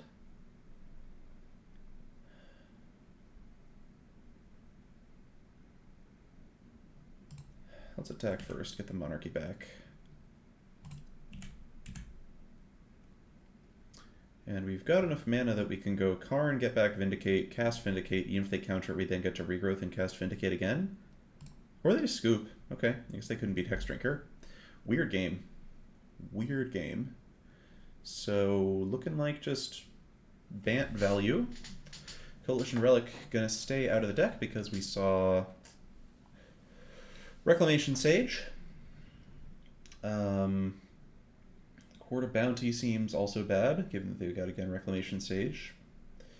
I like Pelucranos. Pelucranos seems like a pretty good size to compete with some of their stuff. Can kill Glenalundra in a relatively efficient way.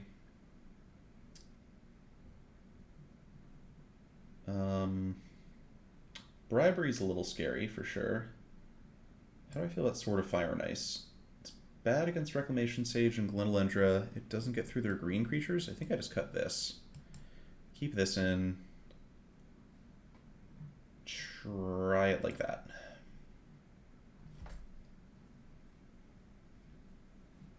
This might also be a good Bolas's Citadel matchup, but again, it's just awkward against some of the stuff we've seen.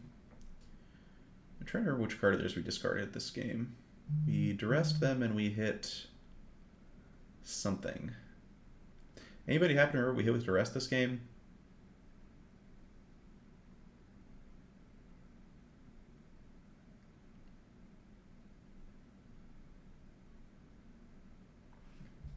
Okay, Ignoble Hierarch really tying this whole hand together. Glad they're not a deck packed with removal. Bird's Paradise, that's not fair. You're not allowed to have that effect. Well, I am allowed to have that effect. Alright, well, we can kill it relatively quickly if we need to. Or just get the classic broken Vintage Cube start of turn 2 Old Rutstein.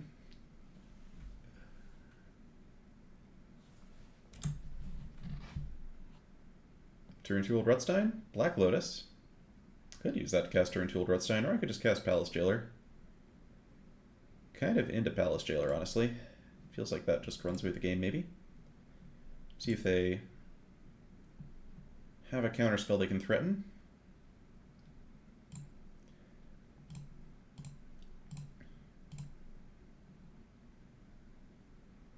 Nope.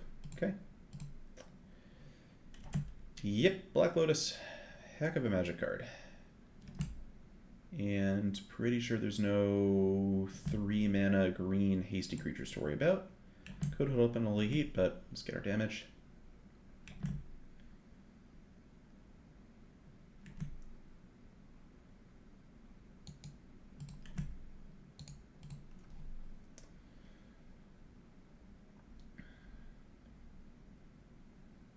Wall of Roots. Okay.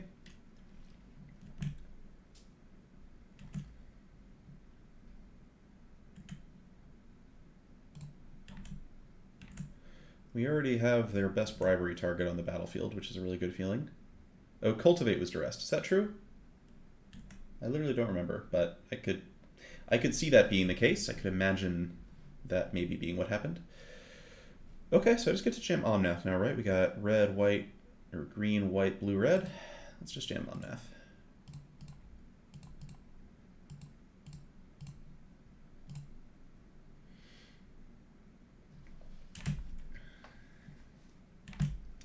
And alright, we got Vindicate too. This seems tough for them. They do have Mana Vault in their deck, so they have the ability to cast large things, but no, they're not going to do that. And we got the 2-1 with the sad loss to MTGO bug, which means I get a refund. Exciting. I'll get my refund later. Alright, we got time for one more draft in the meantime. See if we can keep that 2-1 streak going. I like that deck a lot. That, again, trying to play off meta decks here. The green ramp deck with nothing costing more than 4 mana is exactly my thing. Okay, Mox Ruby or Time Walk? Alright, chat, what do we think? Mox Ruby or Time Walk? Mox Ruby or Time Walk? I think Time Walk is a lot more fun, personally. I'm likely to go Time Walk. Yeah. Yeah. Minotaur's with me? I'll let chat weigh in here. I could be convinced to take the Ruby. Ah, thank you, Mistastic.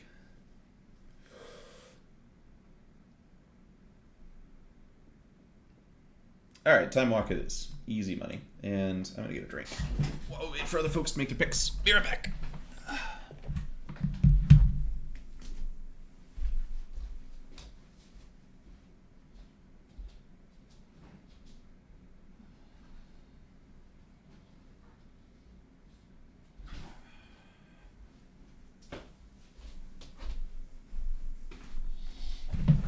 Alright.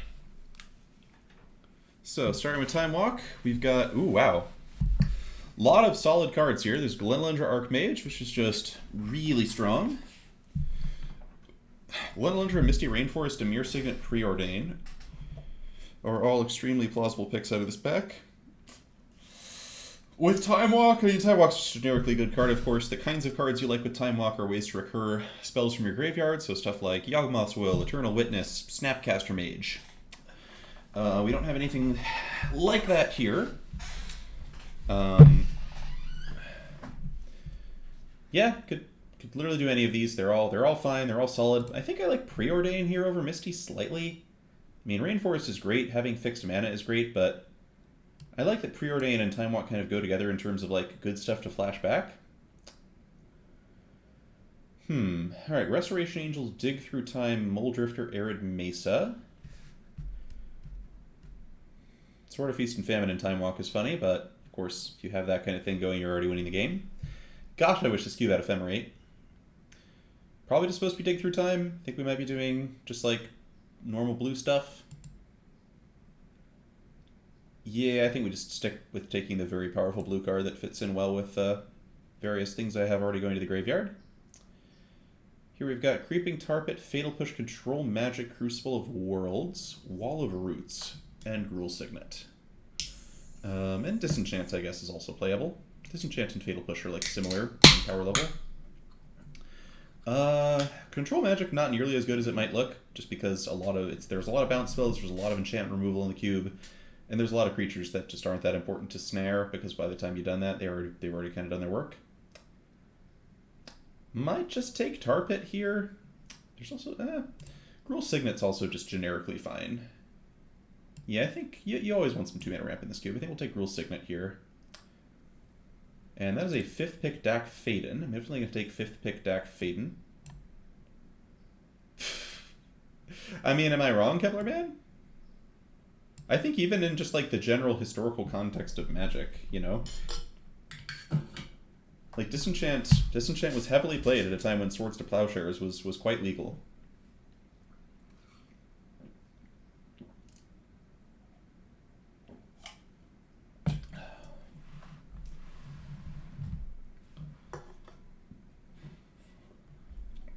Plus blue-white is better than blue-black, I think.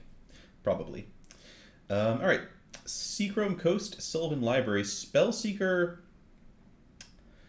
Alright, this just has to be Spellseeker, because Spellseeker gets Time Walk. Love Baleful Strix. Y'all know I love Baleful Strix, but Spellseeker getting Time Walk is excellent. Also sets me up for engines where I can like blink Spellseeker and get back Time Walk, that sort of thing. Ooh, Ragavan Nimble Pilferer. This card seems just like a bomb, right? Good with Time Walk. Devoted Druid is also like a plausible pick here, but Monkey seems very strong. Alright, Gilded Lotus is just generically very powerful. Imperial Seal is like another way to set up Time Walk, but is losing an entire card to set up Time Walk does not seem very exciting. Probably just... It's not like this is looking like a Gilded Lotus deck necessarily, but Gilded Lotus is at least powerful in a way that none of these other cards are. So we'll snag that one. Okay, so Imperial Recruiter can get Spellseeker, which can get Time Walk, but at that point we're paying 8 mana, which is like a little bit more than maybe we want to be paying. There's also Trigon Predator.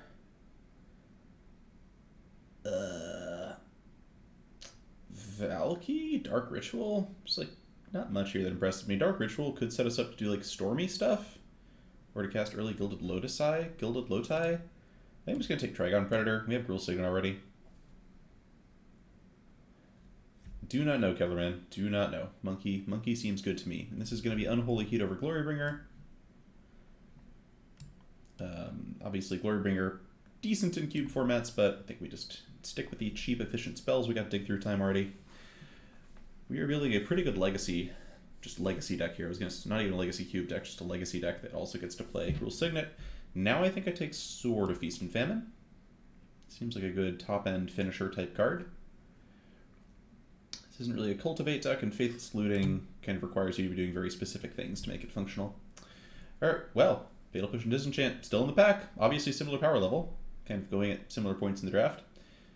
Am I taking Birgi? It's like a 3/3. We're not necessarily playing green yet. I guess I'd take Fatal Push in case we end up going Grixis. Or I guess I'd take Wall of Roots, actually. Wall of Roots being just a 2-mana ramp spell. Lightning Strike, Sensei's Divining Top. I don't want to play Lightning Strike in my Magic deck. I'm going to take top.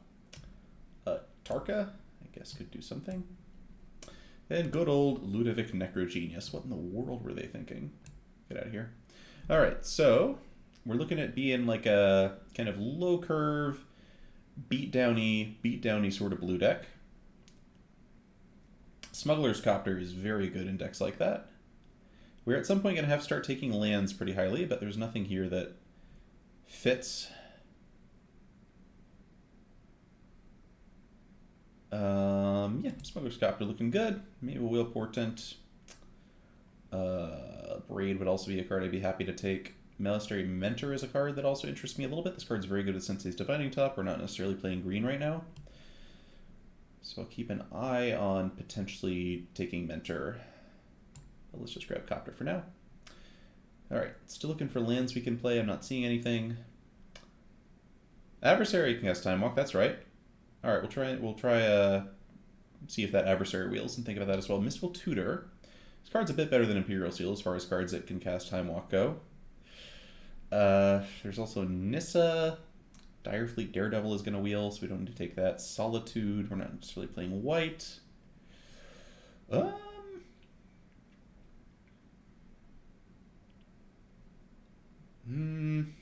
Mystical Tutor can also get Dig Through Time. There's Emerald of Promised End, which is kind of a funny card. It's just expensive. Maybe it's just Nissa? Weird pack. Like, a lot of reasonable cards, just nothing that really calls to us. Maybe we'll just take Daredevil. It's like almost certainly gonna wheel, but like there's just nothing else I really want that much here. Okay, Treasure Cruise. Obviously Treasure Cruise plus Dig Through Time kind of stings a bit. Oh, Prismatic Vista. Prismatic Vista looks great. There's also Yawgmoth's Will. Yawgmoth's Will goes really well with Time Walk, goes well with Preordain. Can't get it with Spellseeker. Alright, do I want to take Yawg Will? Echoes of Eons, Fluffy Face. What are you doing with that card exactly? How are you planning to abuse it? We're not really a Storm deck here. We don't have Lion's Eye Diamond. We could try to find Lion's Eye Diamond, but it seems hard to guarantee that one. Alright, so we got Yawgmoth's Will, Prismatic Vista, Treasure Cruise, Taiga, Seasoned Pyromancer. Darn, Yawgmoth's Will. Yawgmoth's Will might wheel. People wheel a lot. I think I'm just going to take Vista. Really tempting to try and recast Time Walk off of this, but I think I just want to make sure I have plausible mana. That's a Mystic Confluence. We'll take a Mystic Confluence. This card is absolutely busted. Okay, Brazen Borrower. Brazen Borrower is the kind of thing we want to do, but I'm just going to take Stormcurve Coast. Can't pass up a blue-red duel here. Okay, well, several cards here that are really good with Time Walk. We got Regrowth and we got Jace Vryn's Prodigy. Still don't think I'm married to green, so probably going with Jace here. Jace is also just a more powerful card. And Regrowth might wheel. Probably not. There's Flame Spill in this pack, so I don't think we're actually going to get Regrowth as the last card out of it. Chrome Mox is here too, but I don't think we're really a Chrome Mox kind of deck. Let's just grab Jace. Okay, Memory Deluge Marsh Flats is not a helpful dual land. Expansion's good with Time Walk. Do we do a... I think we just take Expansion here. Like, Memory Deluge is also great, but I think it's way too fun to be able to do the to play Epiphany in Vintage Cube. Yeah, Memory Deluge is a better card. I'm going to go out right now and say Memory Deluge is a better card, but I would like to play Epiphany in Vintage Cube. Alright, Banefire, Hangerback Walker, Circle of Dreams, Druid. I guess we'll take Inspiring Vantage here in case we wheel that Monastery Mentor. There's also Hazoret. I feel like it's very unlikely we end up having a deck that's so low curve we can play Hazoret. Be really funny if we could pull that one off, but I think it's just Vantage. Alright, there's Bloodthirsty... Okay, so is it Bloodthirsty Adversary or Monastery Mentor? Both of these cards are very, very good. I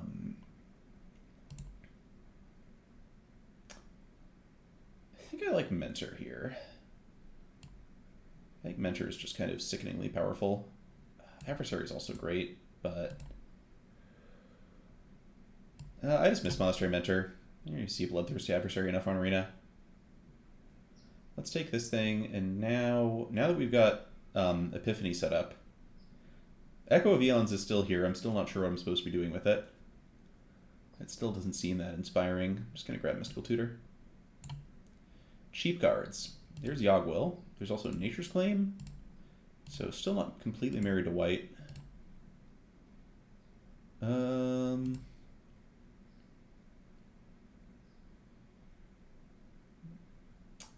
think this is just Yawg Will on the off chance we end up... Nature's Claim I think is more likely to actually be a thing we do. ECD Power Word Kill Pyroclasm. Pyroclasm for the sideboard. ECD... ECD might make the deck for playing white. Wall of Blossoms and Barrel Rights Woestrider. Show to the Scalds, that's a fun card for the white version of this deck. Memory Jar, goodbye. Wall of Blossoms does not look like what we want to be doing. Alright, so I think we're Jeskai. I like Shadow of the Scalds a lot. I think we're Jeskai, but we'll see what comes out. Cryptic Command, Geist of St. Traft. So Ryan 6 would be really cool if we were doing Teamer stuff.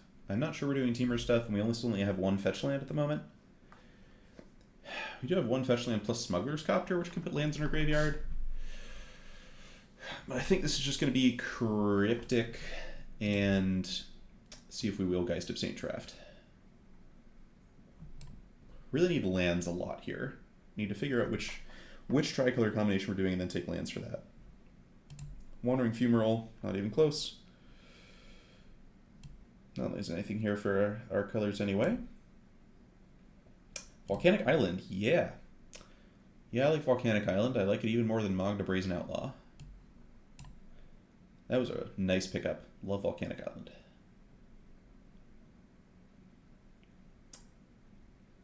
And I think we are looking like we're going to have enough playables no matter what we do. By Dragon Lord Tarka, by the way.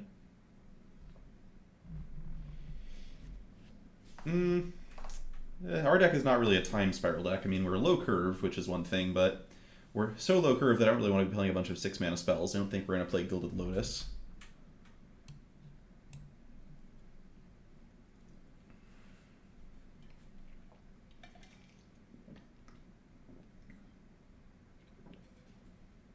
Okay.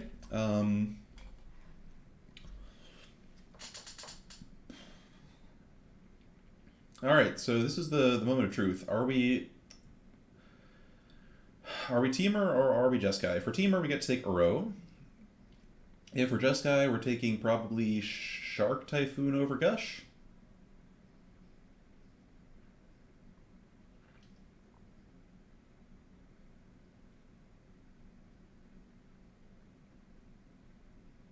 Oh, thanks, Mad Salary Man. I'm very excited. Plow Under is also very funny, but I don't think we have enough ramp to really make it sing. God, I think it's Uro. Is it? I don't know what to do. Actually, Gush. Gush with, like, Mentor is really good, right? I'm just going to take Gush. I don't know. Obviously, Teamer's great. You can do a lot of fun stuff in Teamer. Alright, so now we have Oust, Phantasmal Image. Phantasmal Image can become Ragavan, Spellseeker, Mentor, and our opponent's stuff, which is important as well. Yeah, Colorman, I think that's probably right. Uro and Dig Through Time are not best friends. Alright, so given that we're Jeskai, it might just be Oust. Oust is just like super efficient removal. Hard to argue with. Phantasmal Image is cool, but it's like, I don't know, we're not making good use of it. We kind of have to rely on our opponent having good targets for it, which I don't think we can do. Let's take Oust. Okay, Inferno Titan. We don't have anything to tinker. Inferno Titan or Needle Spires. What's our playable count once we take out the green cards? Cut you, cut you, cut you. And we got 22 playables, so I think this is just Needle Spires. Yeah, Ragavan's a legend, that's true. Yeah, it doesn't work. Yeah, I think it's just Needle Spires. I don't think we need to be trying to Inferno Titan people.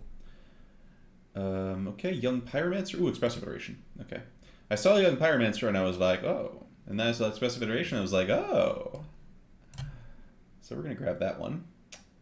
Okay, Deserted Beach over Chain Lightning here. We only have 5 creatures, so Smuggler's Copter looking a little hard to crew.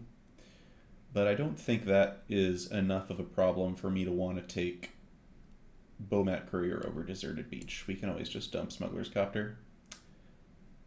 Alright, I think I like Baral Council's Judgment. This is close. Baral just making everything cheaper is pretty nice. This is not so far off of being... Yeah, it's pretty far off being a Mana Dork. There's also Burst Lightning. I don't know if I want to bet on Iteration Wheeling. Let's just take Council's Judgment. It's close enough to Vindicate. It's Vindicate adjacent. Okay, really don't want to play Faith's Fetters. We might end up splashing a green card or two. Is that true? I'll take Temple Garden. Maybe we end up wanting to splash Nature's Claim against certain opponents. Shipwreck Marsh, Shambling Event, Karoxa. None of this is good.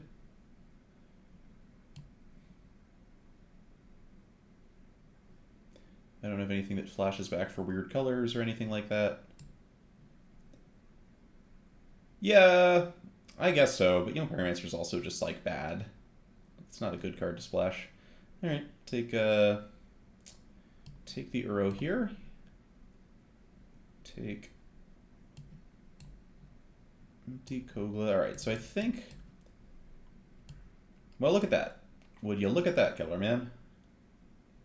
Yeah, we're not actually playing green. I think I like just sticking to Jeskai here. So we have 6 creatures, which probably means we gotta cut Sword of Feast and Famine here. Does it mean we also have to cut Smuggler's Copter?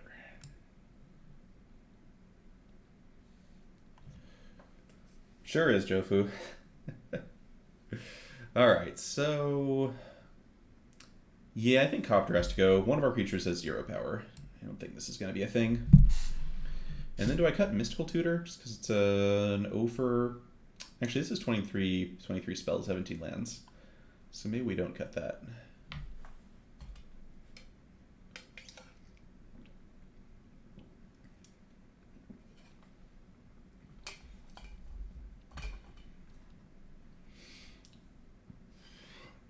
Yeah, this deck does look fun to play. I'm not sure how we're killing anyone. Definitely not cutting Shadow of the Scalds. I like my draw 4 for 4 mana. Thank you very much. Yeah, I'm not sure how we actually win any games.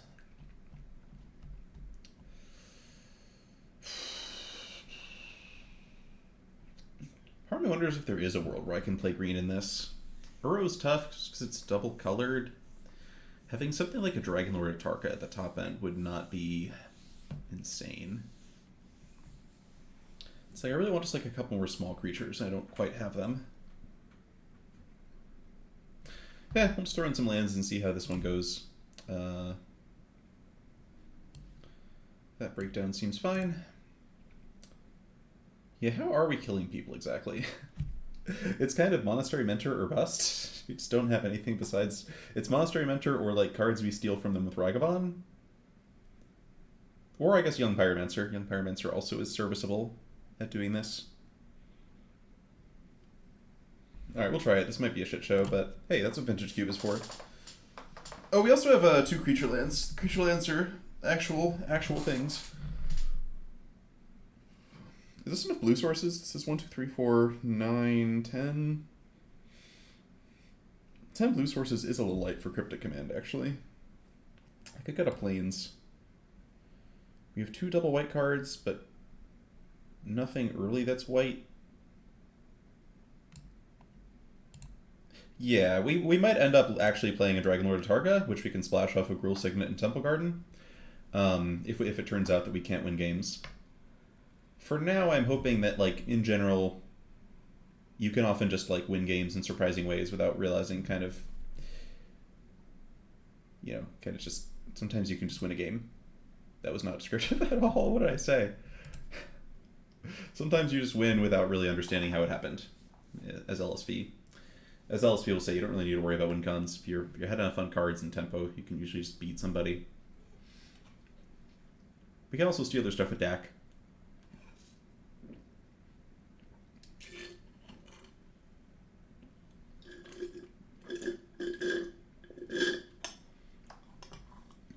Well then, Kellerman, I can kill that opponent by just hitting them for 2 a bunch of times, because they're not going to, you know, top deck something to kill me with.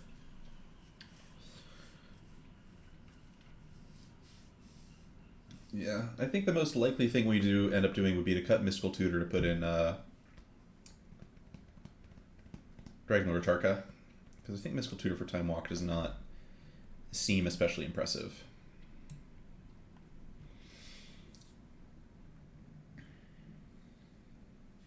But I like Mystical Tutor as a way to set up our expansion Time Walk combo.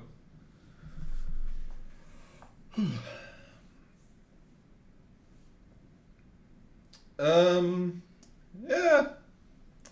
I mean, what's on the right part of our current same shot? We've got Elspeth Conqueror's Death, which is expensive. We've got Dig Through Time, which costs 2 mana. Expansion, which costs 2 mana.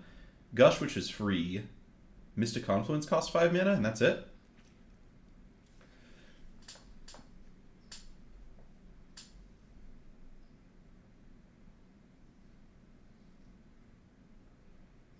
Like, Gush plus Showdown this Gallows is actually sickening.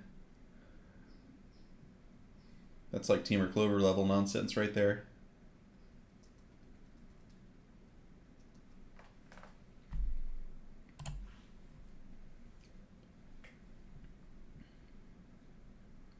Alright, this definitely, like, just in terms of sheer card quality, seems like roughly the most out-and-out powerful thing I've had for quite a while in this format. I like this hand.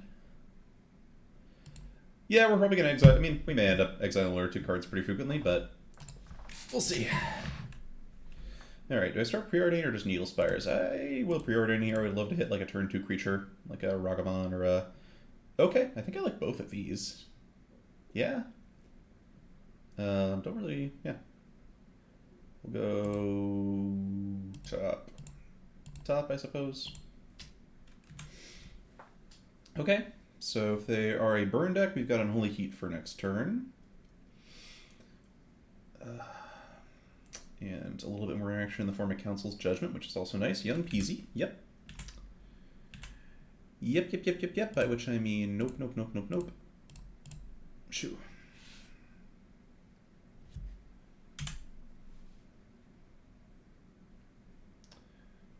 Could have been interesting to play Needle Spires that turn and go for like expansion on Holy Heat the next turn, but we would have been reliant on them casting something I could kill with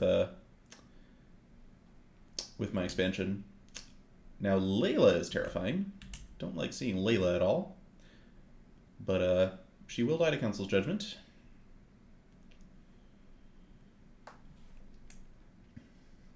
This could be the kind of deck we sideboard green against. Just bring in Wall of Roots and Uro, Dragon Lord Atarka. Alright, so this turn is just going to be Expressive Iteration, I think. We kind of need to hit a white source for that to be great, because I do want to play Council's Judgment next turn. The other option would just be to Gruul Signet Needle Spires.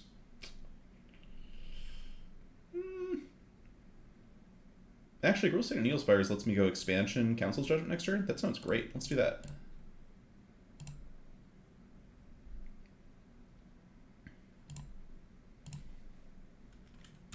Okay. So, opponent gets a good hit, and we go down to 13 at best. We get to take out 2 other threats, and then we have Monastery Mentor as a follow-up.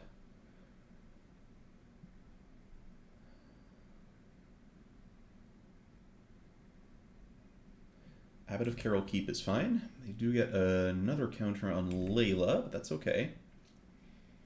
They get Koth of the Hammer, so they're not going to get to cast that one. And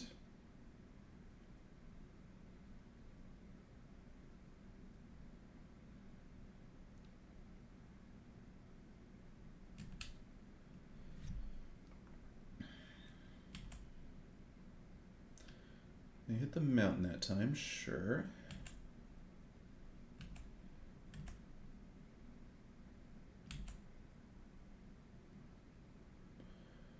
Nothing too big, please.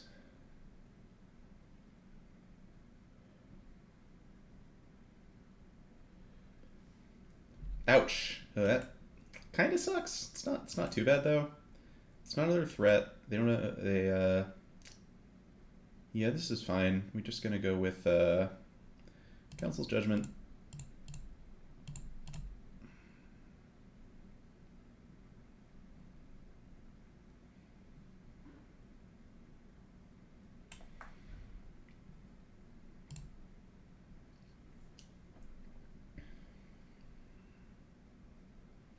Okay, and Prismatic Vista.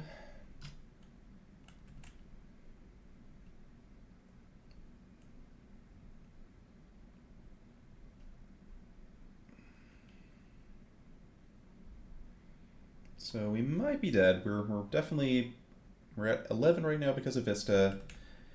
Just like Abbott hitting me plus a couple of burn spells might just put me in range of just being super dead, but Monastery Mentor next turn could do a good job of fending our opponent off.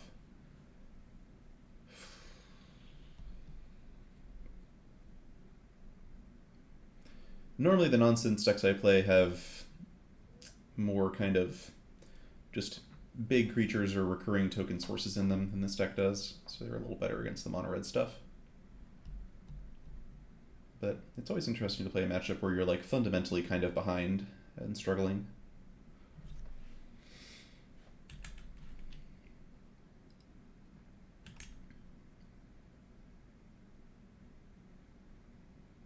Here we go. Okay. Go into 5.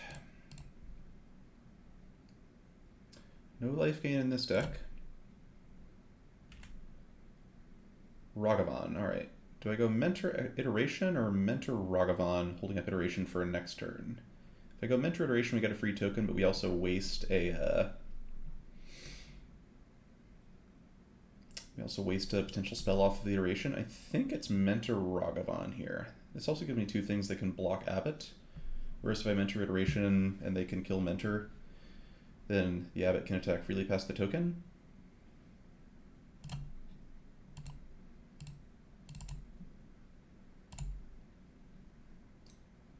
Ooh, actually, what I could do is just go Mentor Hold Up Expansion. I like that. I like that, actually. It seems quite likely that our opponent is going to have... You know, I wouldn't be surprised if they went for a burn spell on Mentor or something like that, and then we can expansion it. I guess it's like a disaster if they don't do that.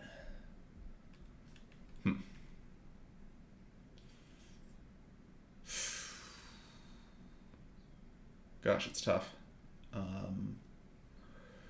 Yeah, I don't know what to do here.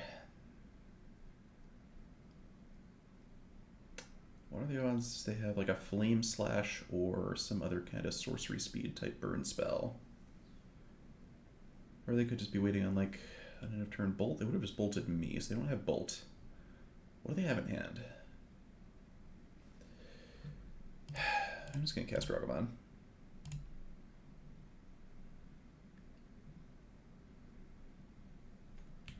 Okay, let's see what's going on. There's also every chance we're just dead to like land Banefire. I think we're quite unlikely to actually win the game.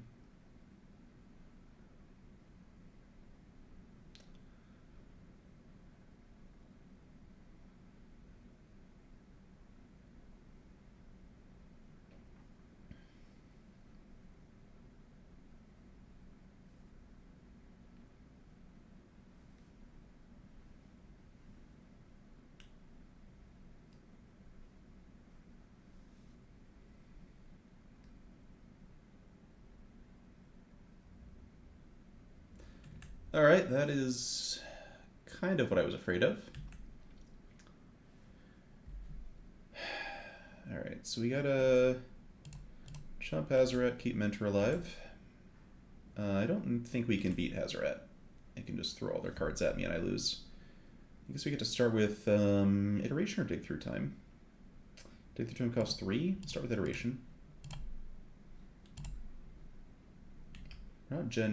We're not guaranteed dead next turn, and we maybe can kill them if we hit enough. Oh, we hit Time Walk, actually. Hitting Time Walk could get them. We hit Sensei's Divining Top, Island, Direfleet, Daredevil. Direfleet, Daredevil casts Incinerate to take out Abbot. Divining Top is insane with Mentor, so I want to take top. I think I take top Island. Yeah, we'll take top.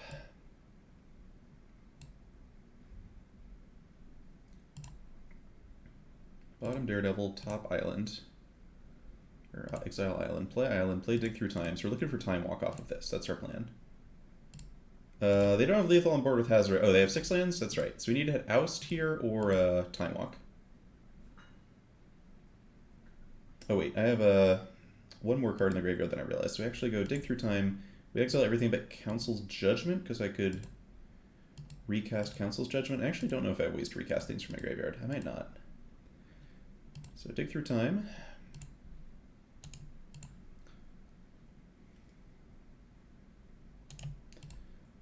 See if we hit Oust or Time Walk here. We have a good chance of hitting at least one of those. Okay, we hit both. Do I just take both? I guess I just take both. Cryptic Command is not quite helpful enough here. Gosh. If I just oust Hazoret, I could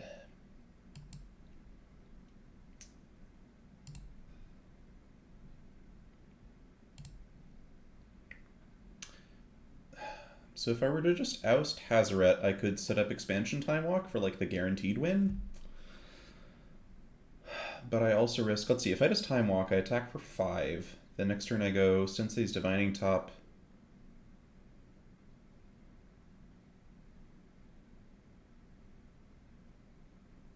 And Sensei's Divining Top by itself is how much damage? I think, given that I have Needle Spires as an out as well, I think we just try and kill them. That's 5. We have 3 tokens in Mentor next turn. That's 5. We had 4 per spell. So we got to cast 3 spells. I'll start with Time Walk.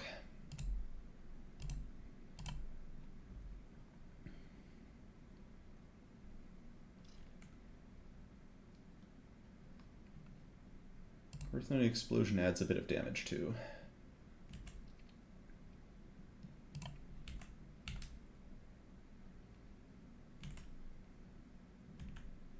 What's the draw? Plains. Okay. So we start with cast top.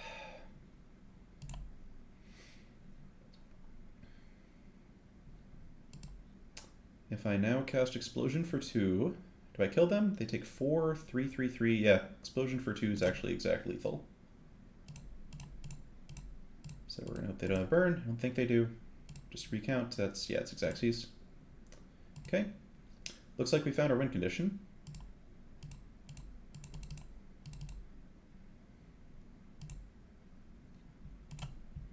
God, Mentor. Is there an auto-order triggered ability setting on this program? I don't remember. Oh, you even had Gush for the extra damage? That's hilarious. I gotta remember I have Gush in my deck.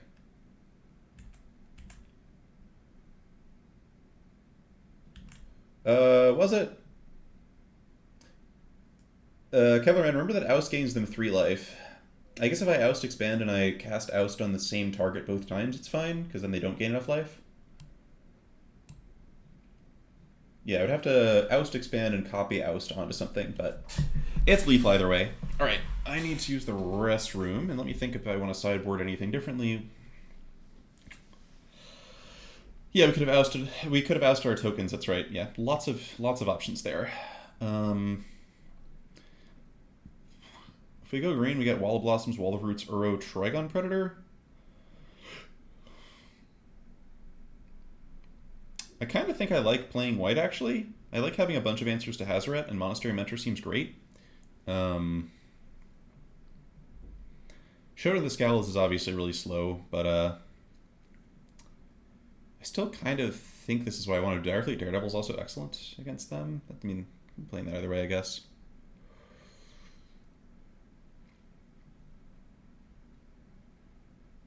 Yeah, I think getting to 7 mana for a target does not seem super realistic, and I think I just think our white cards are good enough that trying to play green is not going to work super well. We also just don't have as many ways to slip green in here.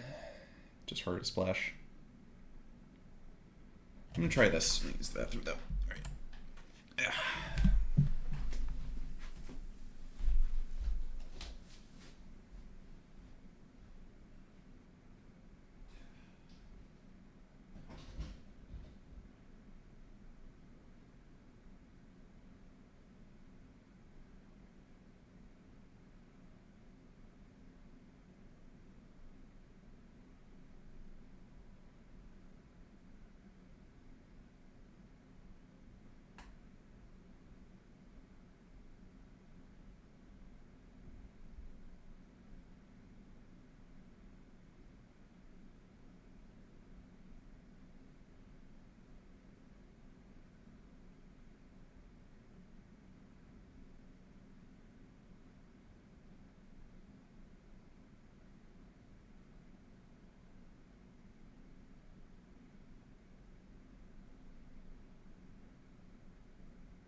Okay, how's the hand looking? The hand is looking very good. Love Time Walk. Time Walk's a good card. Shadow of the Scalds, a little slow, but, you know, we're on the play thanks to Time Walk, so it's not too slow. Mystic Confluence, looking very good as a way to hold back a fast start from them, potentially.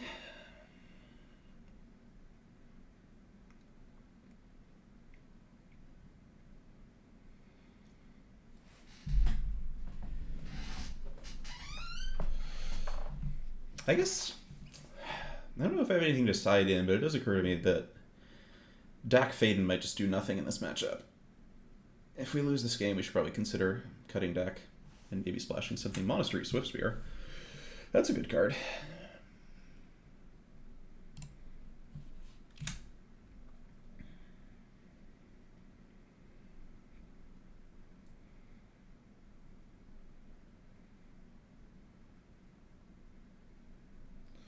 Idol, the Great Rebel.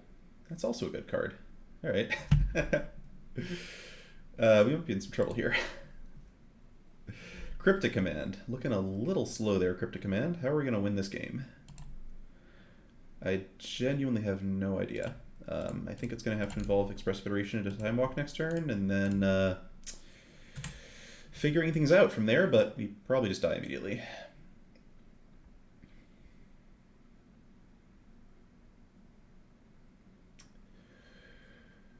Yeah, this is not a matchup we are actually in good shape to fight.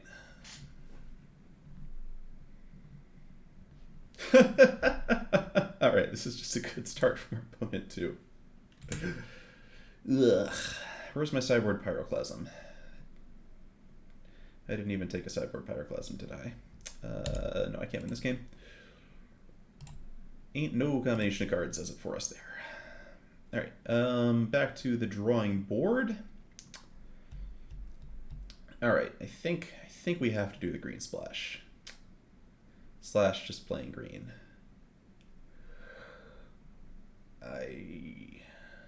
Yeah, it was good start from them for sure. It does suck that playing green we lose a few of our answers to their things, but I think Dragon Lord Tarka is just here. Cut you, cut you, cut you, cut you, add you, add you, add you, add you, add you. Kogla seems a little too hefty. Nature's Claim hits Eidolon, but doesn't hit much else that we saw from them. Cut Beach, Vantage, Needle Spires, and some Plains. Adding some forests, probably 4 of them. And we got 10 islands here. We were at 11 before. We got 6 red sources now.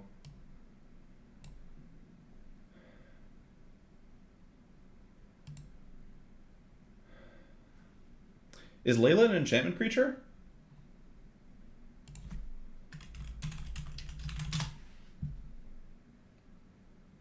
Layla is not an enchantment creature. You cannot hit Layla with Nature's Claim.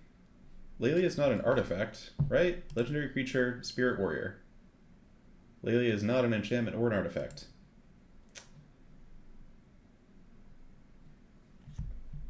Okay.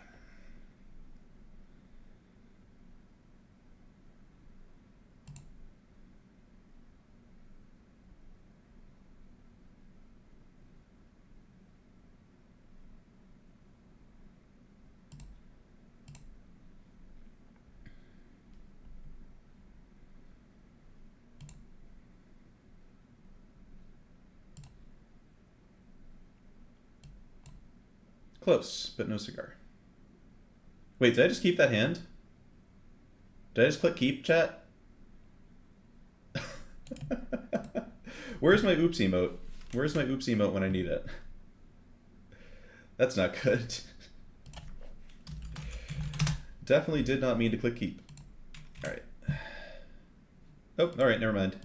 It's fine. We're going to draw the island next turn. We're going to cast Expressive Iteration, and it's going to be great.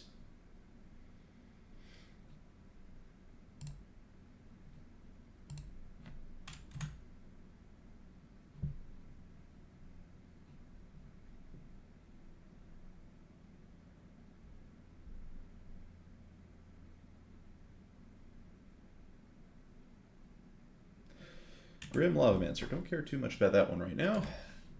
I appreciate my opponent doing slow things. Okay, Direfleet Daredevil. Do I cast that or do I wait?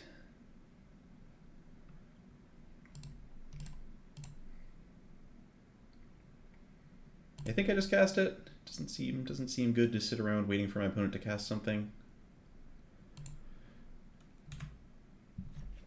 Alright, so we're waiting to draw a blue source. At which point we can kind of unlock a lot of stuff. That's what it's going to come down to.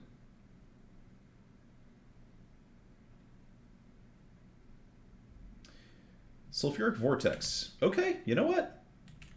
I have a clock. I am capable of clocking you. It does punish me a lot for Time Walk. Here's my blue source. Okay. We're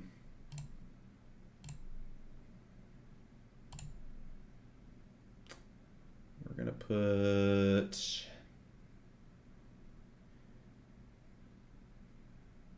Fumarole into hand. It's gotta be. Bottom. Mystical Tutor, Exile Forest, sure.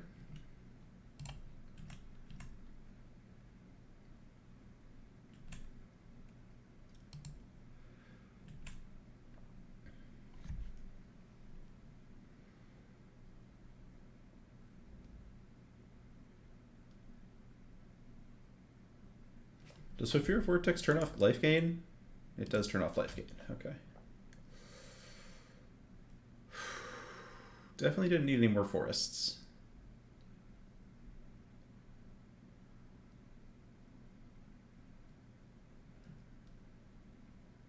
Ouch.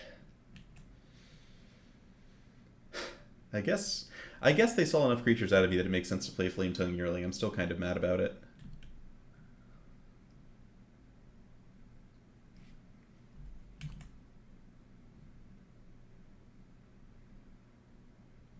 Alright, love Young Peasy. Actually, let's do this correctly, so we don't screw up the priority. I think this should be workable anyway, but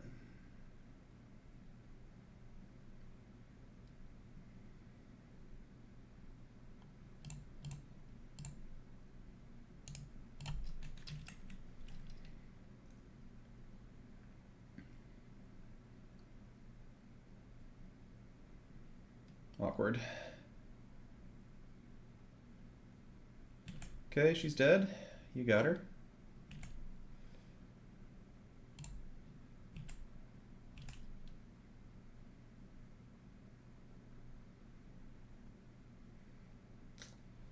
Little late, little late. Okay. So we can Unholy Heat Dig Through Time here. Try to set up Expansion Mystic Confluence. Just a lot of cards. Let's attack.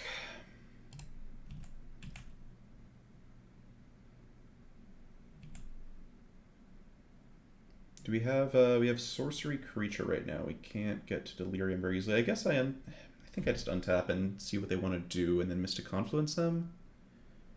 And then we can Expansion Dig Through Time, right? We can Expansion Dig Through Time. That seems good too. Yeah, let's just hold a Mystic Confluence Storm. I'm pretty worried about Thundermaw Hellkite or something coming down.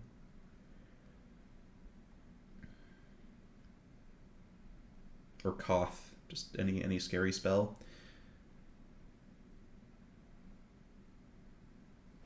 Nope. Okay. Alright, what's the strategy here? So we want to, I think we just draw 2 cards.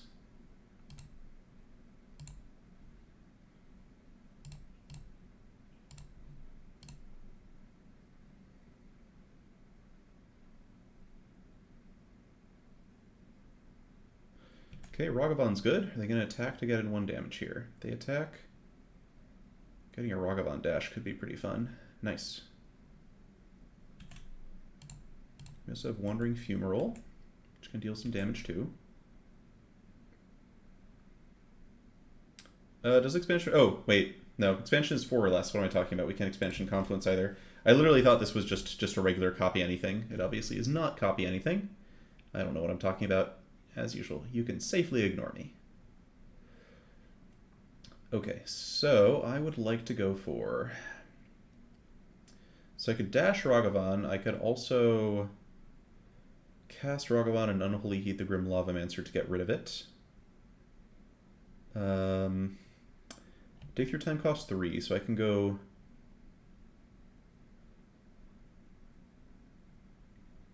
I can go Gruul Signet, cast Ragavan, cast Unholy Heat.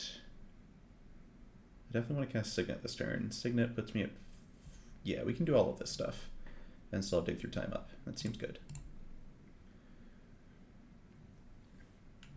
We have to use the Wall of Roots. That's fine, though.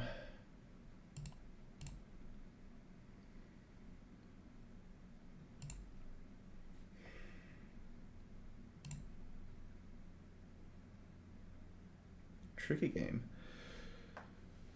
We get expansion on Heat. I don't especially want to use this to kill it 2-1. I think this dealing a bunch of damage in the late game might be how I actually outrace your Sulfuric Vortex.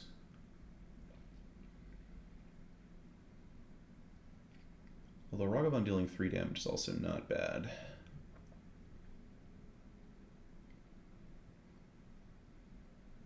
Yeah, maybe I'm just supposed to dash this at them, actually.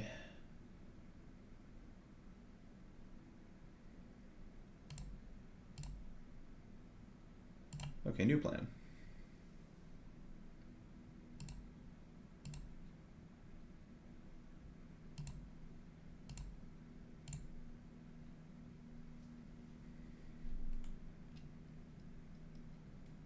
I don't know if this is right. This is beyond my ability to calculate. Let's hit them, see what I find.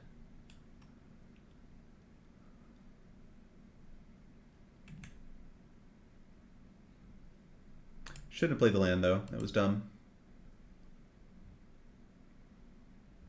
We hit Goldspan Dragon, but I can't cast it.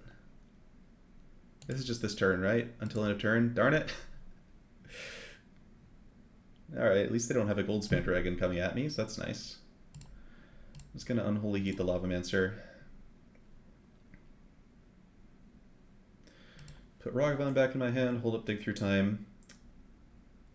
We only had 4 mana. We had a land, a land, a land, a treasure. Wall of Roots has been used this turn. Wall of Roots has already been activated this turn.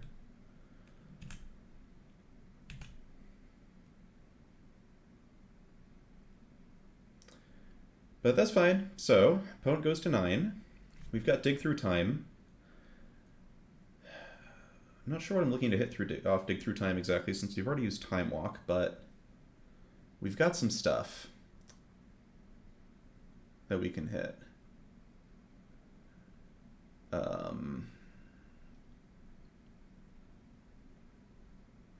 Very specific counter, indeed.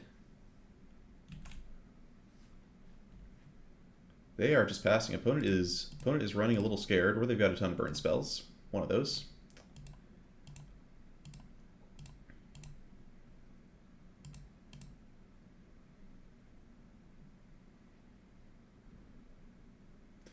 Okay, Cryptic Command seems good.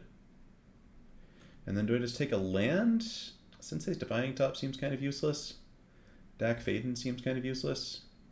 I think it's just Cryptic Land and we try to kill them with Explosion by just hitting land drops here.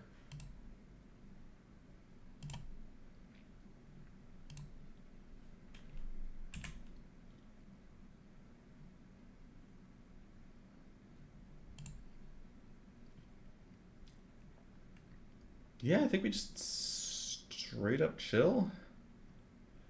Ragavan can tap down their whole team, which seems nice. I'm going to cast Ragavan, hold up Cryptic.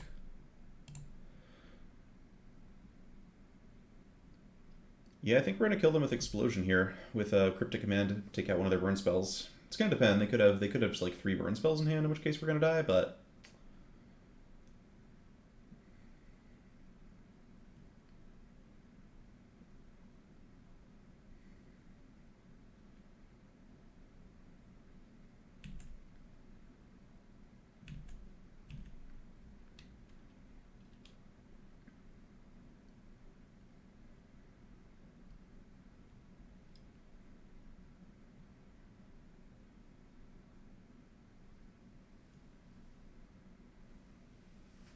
Abrade Ragavan. Sure.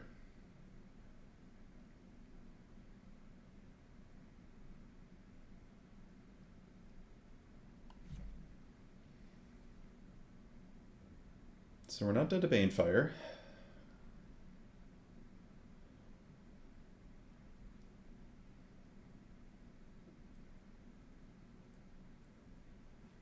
Sure.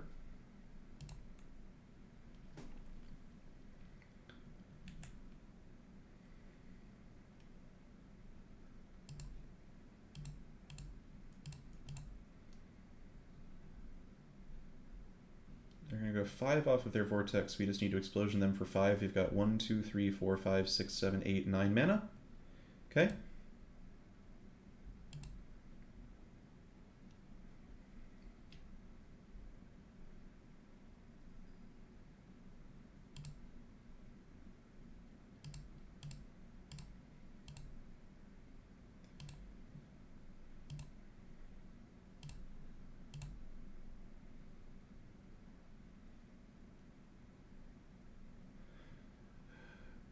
Yep, agree with Kevlar Man on that one. It's hard to beat Yvonne Prater.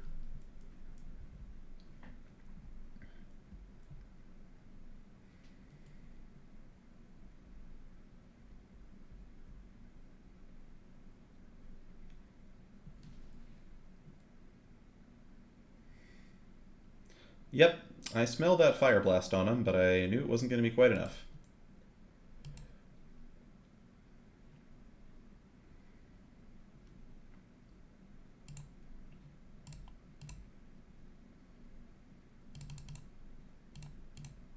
Alright, let's just make sure we don't misclick.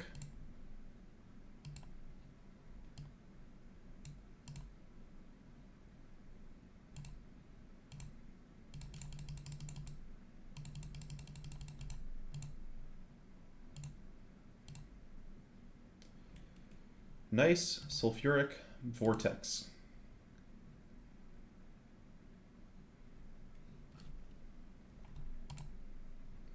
Alright, that was fun. Whew.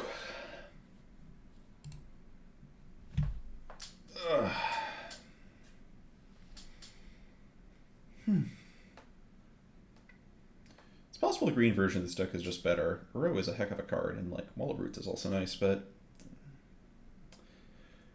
well, I had fun.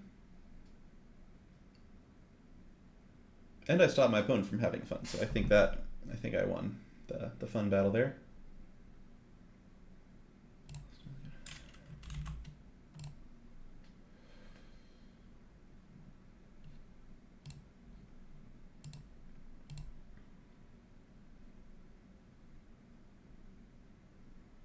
Yeah, 50%'s not bad.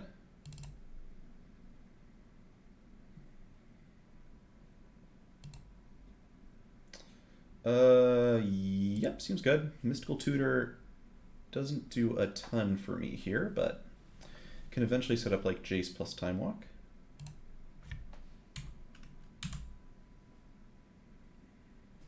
Yeah, our opponent was playing the Fun Police, and someone's got to keep the police honest.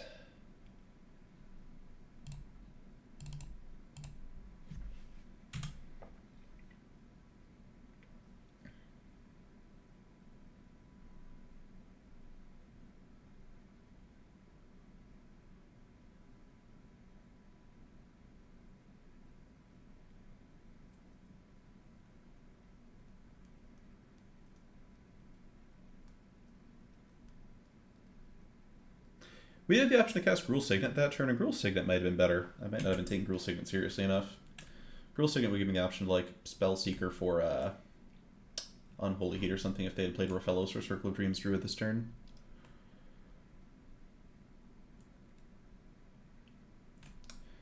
Worth knowing if they do something really crazy, I can like Mystical Tutor for Time Walk and see if that ends up being necessary.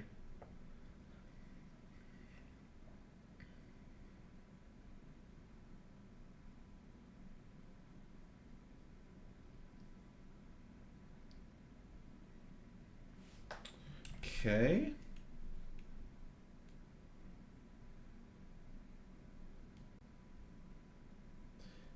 Okay, we're getting Rofellos off of this.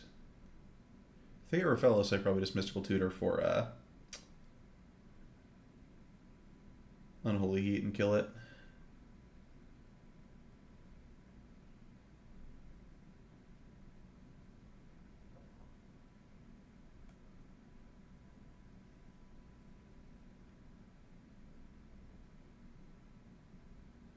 Hex Drinker.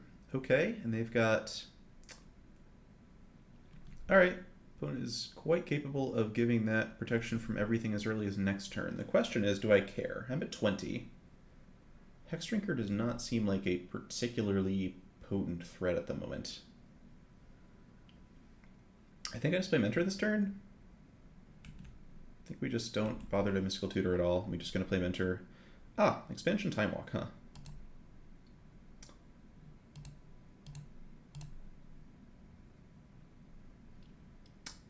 Alright, so I think I discard Spell Seeker because Mystical Tutor is going to do everything I need to do with this. And let's just, if they don't remove Monastery Mentor, we could probably just straight up kill them over the course of a couple turns.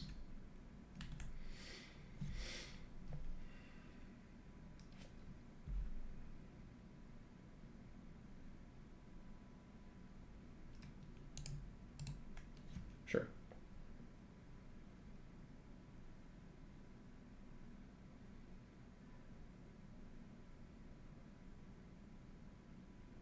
You got it?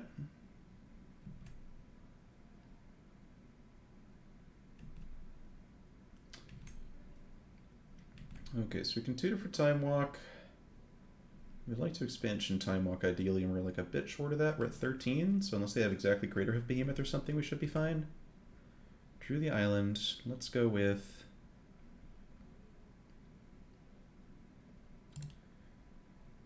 Use Jace. We don't want to be flipping over Jace too early. Discard this. Plague Rule Signet.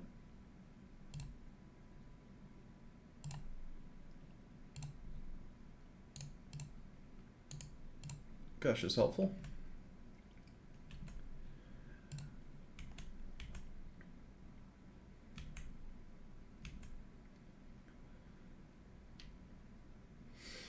Yeah, Time Walk from Moxer would be definitely easy pick.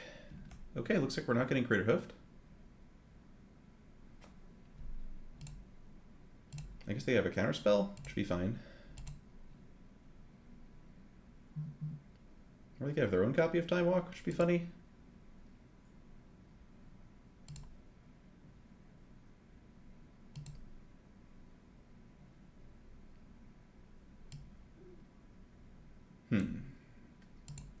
I guess just in case they have Time Walk, I think I just want to double block here. It's like Time Walk is one of the easiest ways I could see myself losing this if I just take 7 and then take 6.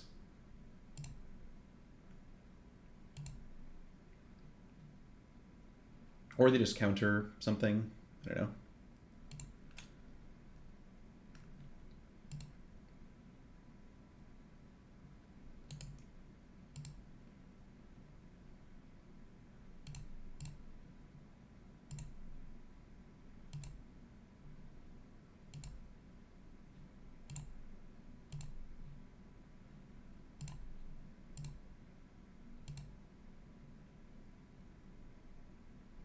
Actually, if I cast Expansion on Time Walk and it gets countered, I guess I'm out of luck. Huh. Right. Alright, I think I wait then, because if it doesn't get countered, I should just be able to kill them anyway. Because they're at 11 off of Ancient Tomb, so I don't actually need to... Whoops, tapped out. That's fine. Alright, so they didn't have the thing, so now I guess I'll just use Jace and flash it back instead.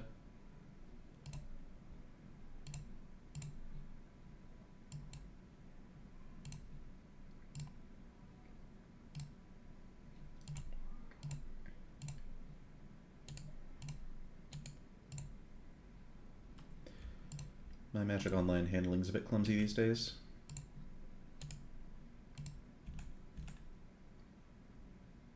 Yeah, this is actually way overkill. We could have dealt them like 40 damage.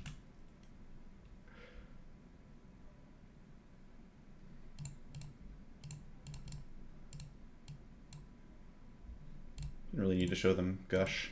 They might have just been dead anyway, but...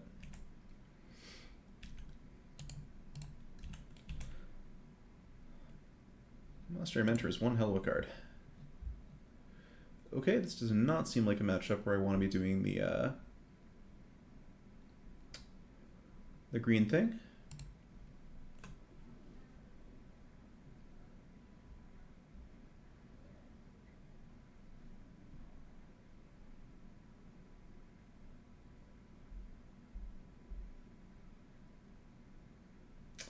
Turn 1 Ragavan. Opponent's got a bunch of elves and stuff. I don't know that turn 1 Ragavan's actually good enough to be a thing I do. Goes pretty good, Wally. This deck's been fun. I guess Spellseeker can find me some... Oh, that's tough. They showed me 2 elves. They showed me Hexdrinker. They have a ton of 1-drops. I think we will look at the 5-lander. This seems better. Alright. So we got the combo set up.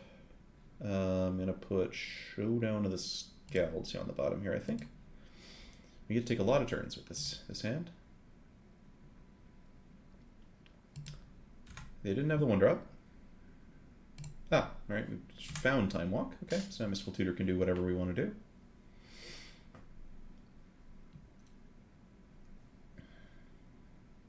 Yeah, we had some really, really fun games with Jeskai turns so far while we won. We're successfully playing the powered up version of whatever you call it.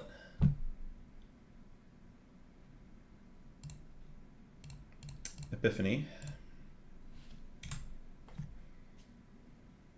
Now we're just hoping they don't have Garruk Relentless. If they have Garruk Relentless, that's going to put a damper on things.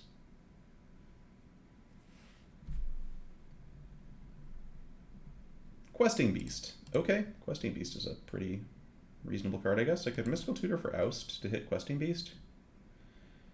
But I have Jace to draw me a card anyway, so we don't need a Mystical Tutor upkeep.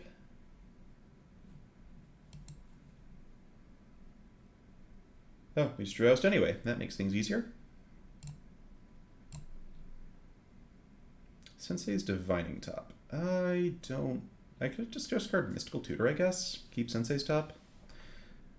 Yeah, let's discard Mystical Tutor, keep Sensei's Top. If I can, like, draw in a Monastery Mentor, that would be cool.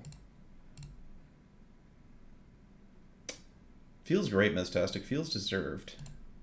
Just playing all the best cards in Magic here, and they are, you know, making it very clear why they are the best cards in Magic. Alright, so if we have a Mentor in the top 3, we should be in very good shape.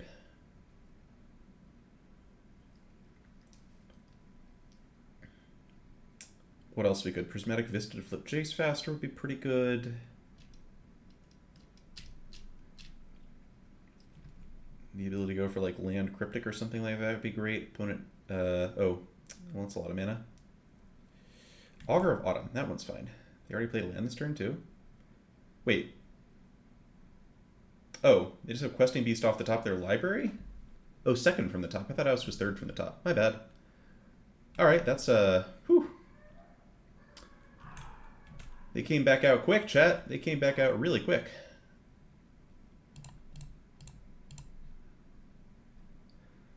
There's Monastery Mentor. I like Monastery Mentor.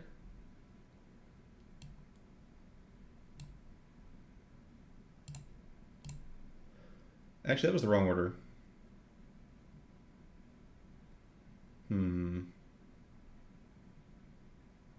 That was the wrong order. Oh well.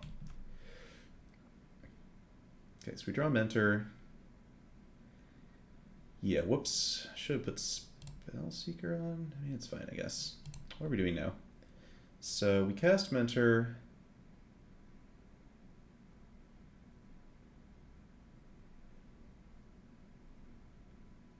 Here's what we do, actually. We go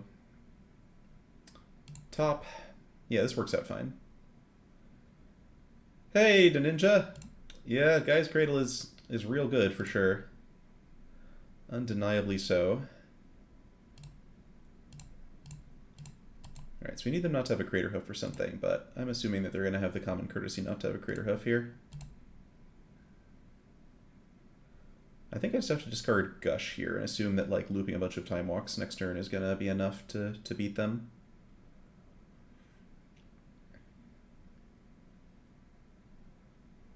Sucks because obviously Gush is really powerful here, but... Alright, so we need them not to kill me, we need them not to have Crater Hoof. Something Avenger of Zendikar would be kind of awkward, but maybe fine. Green Sun Zenith, if they have Crater Hoof, can find it for them. We need them not to be able to remove Monastery Mentor either, but they would need like Garrick Relentless or maybe Beast Within. Okay, Birds of Paradise is fine. We good? They don't have any blue mana. So it looks like we should be good.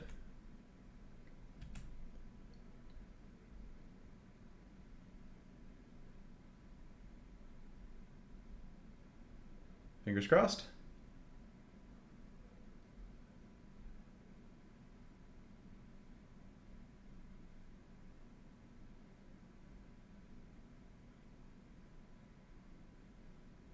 That one's fine.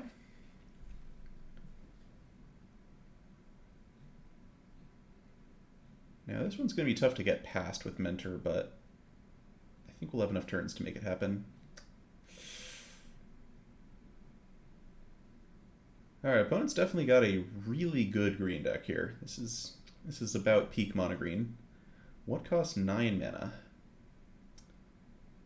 What are we doing post-combat that costs 9 mana? Okay.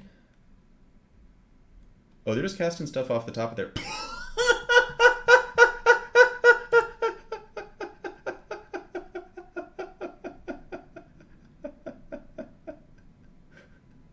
Oh, wait, they're killing their own lands? Wait a minute. Wait a minute, we have a chance. They're not killing my lands. Thanks. Appreciate you. Alright. This is going to be hard, but, you know, we're going to have fun with it. We're definitely going to have fun with it. Okay. So we need to start casting Sensei's Divining Top every turn.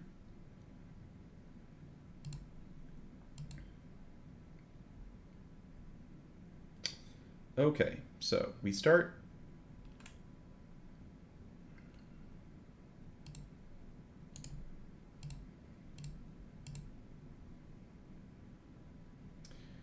Yeah, Sadness definitely went on the stack there. Task, Time Walk, Prowess, Prowess, Monk, cast Expansion, targeting Time Walk.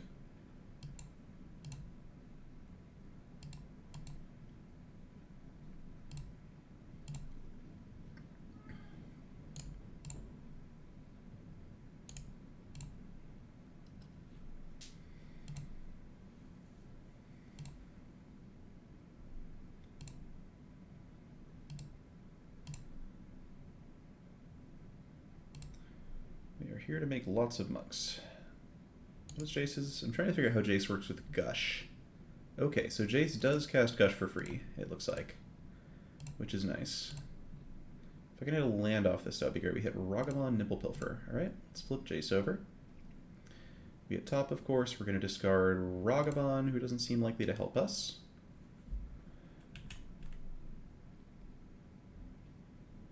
No attacks.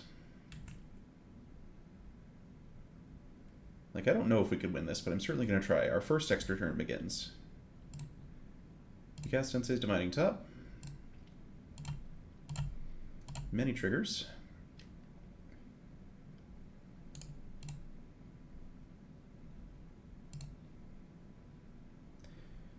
We might as well plus on Questing Beast, I guess. We're not going to need to flash anything back right now. I want to set up 2 consecutive flashbacks. Do I want to cast Spellseeker? What does Spellseeker do for me? Gets me Unholy Heat, which can kill Questing Beast, because I've got Sorcery Instant Creature. If I discard a land somehow, I can do that. I don't have any good way to discard a land right now. I can get Young Pyromancer? No, Spellseeker doesn't work like that. What am I talking about? I think I should cast her. What else does she get? Preordain is fine. Preordain's fine. I think we just go get Preordain.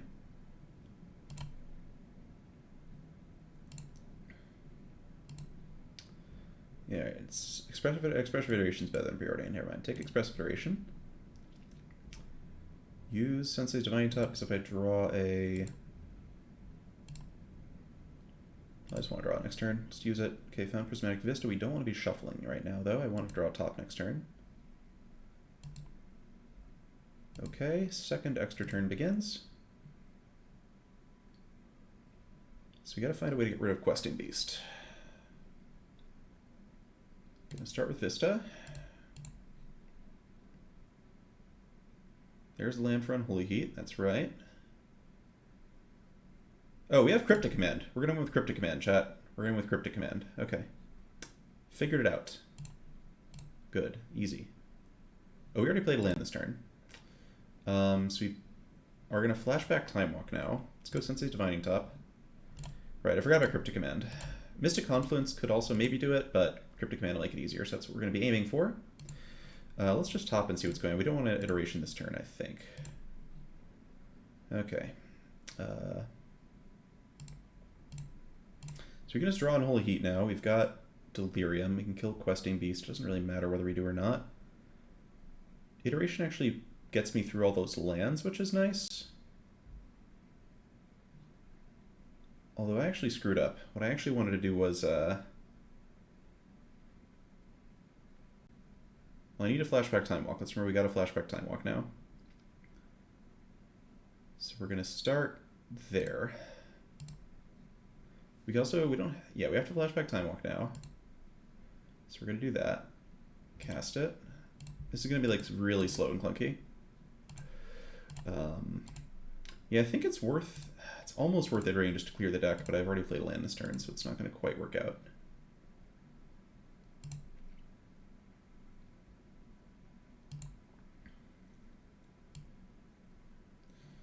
So if we iterate, I guess maybe we should just iterate because it literally clears 3 cards off the top of my deck, and that might just be necessary. I can even flashback iteration next turn. Oh, I can flashback Mystical Tutor. And then iterate. Okay, so that'll win the game. So that's our plan then. We're going to go with... do this. We actually want to Unholy Heat something now. Just to get the extra token. Yeah, Monastery Mentor is very helpful. Alright, goodbye Questing Beast, and now we go draw... we draw top, but we're going to draw a land off of iteration, so it's fine. So we go Jace into Mystical Tutor for Cryptic Command.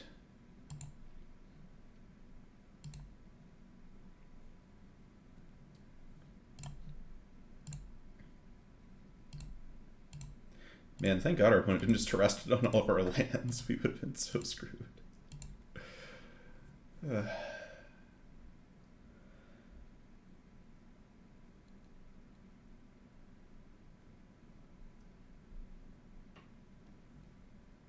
Oh wait, we're actually searching our library, so we need to hit a blue source off of... We need to hit a blue source. I guess I could also just go get Council's Judgment for Terrastodon and we just win. Never mind, that's way simpler. Let's just go get Council's Judgment for Terrastodon and kill them. That's perfectly fine. We actually don't even need the Cryptic Command, because if I get Cryptic Command... Oh, if I get Cryptic Command, we just top into Command. Never mind, what am I talking about? Okay, this is fine. This makes things a little faster. In a manner of speaking, it makes things faster. Alright. There are many roads to Rome. Yeah, this is definitely stretching magic muscles that I am just not used to stretching. Back when I played Vintage Cube all the time, this kind of thing would be easier. But, very different kind of sport here.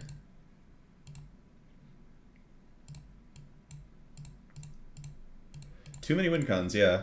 We're just...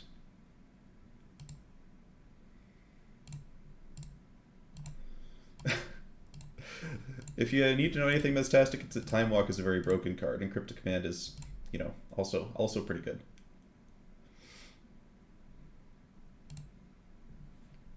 Alright, let's see how much damage this is. It's going to be a lot.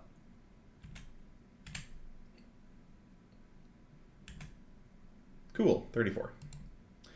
Alright, are we finally going to get a 3-0? Let's find out.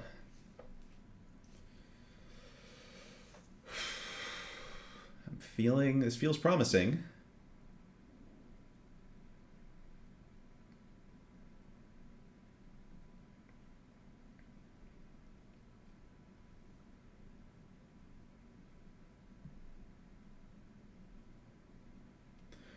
I guess even if they had Terrastodon on our lands, maybe we could have somehow muddled through by just casting Time Walk a couple turns in a row and trying to recover the land drops.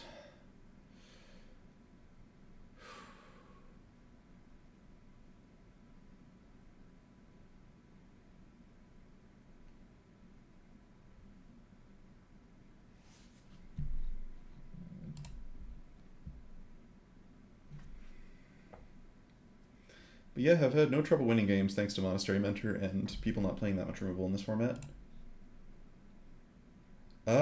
Sure.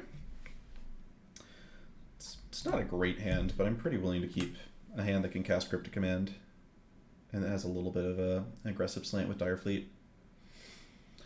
Alright, green again. So if we hit a white source, that's great. That's a white source. I think we just oust the Arbor Elf here. I just don't think I want them ramping in general.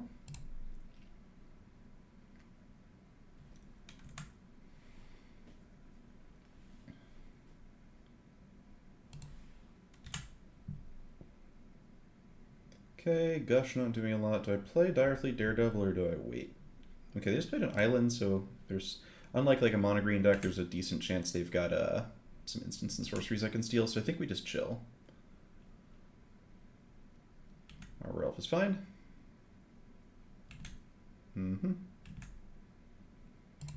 Okay, Mystical Tutor, let's just maybe start assembling a combo.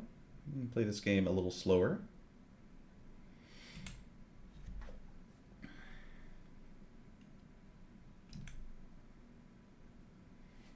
Okay.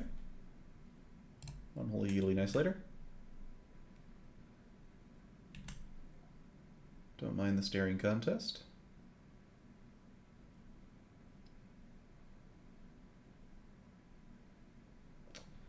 Sure.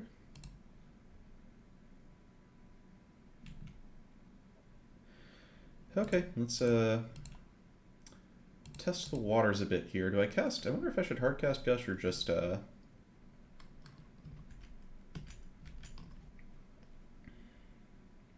I could just do the island return thing for Gush, which would leave up Cryptic Command. That seems good. Do I also Unholy Heat the Arbor Elf? I think I will Unholy Heat the Arbor Elf so that I can then Gush in response. I gave a Mystical Tutor as well. I could Mystical Tutor for Mystic Confluence and then Gush.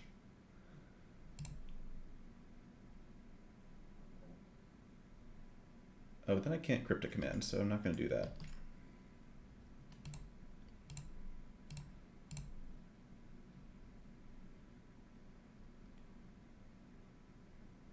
Oh, I didn't tap my lands. Right, that was almost really awkward because I forgot to make mana for Cryptic, but fortunately it worked out fine. Am I going to Mystical Tutor now? If I Mystical Tutor, what am I Mystical Tutoring for? Probably just Expansion? Explosion? That seems good. We're hitting a lot of land drops here. Explosion's like just a nice card to hold on to. We can play it proactively or reactively. There's also Dig Through Time. Dig Through Time, expansion.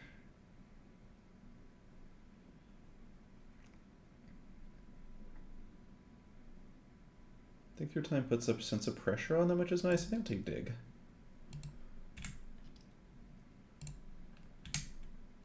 And sit here with command up, as the opponent's not doing much. Yeah, we're kind of looking for Mentor or something like that. I'm perfectly happy to sit here and wait if our opponent wants to sit here and wait. The one thing that will beat me if they have it is Hullbreaker Horror seems tough. Would not be into Hullbreaker Horror.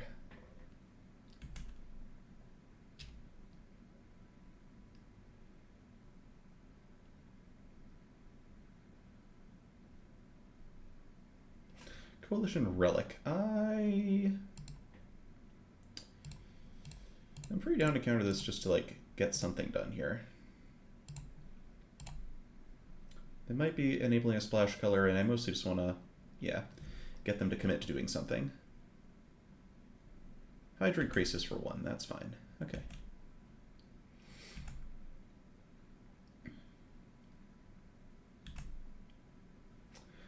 Okay, so now we get to go... Am I digging through time here? Can go Young Pyromancer, dig through time? That seems right.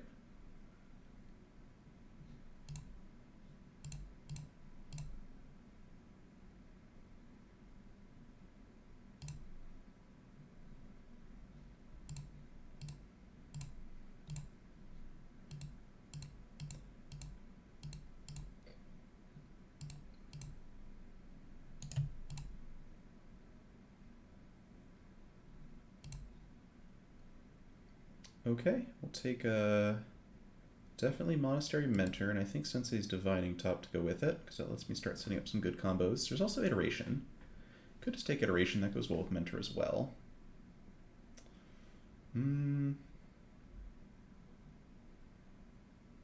I'll take Iteration. The order actually does matter here, but I'm not paying that much attention to it. Okay, opponent's got a lot of mana. So they can do something to us, but we're probably not dying. Palancron, okay. Sure. Doesn't seem like they're comboing off with that one. So I guess it's fine.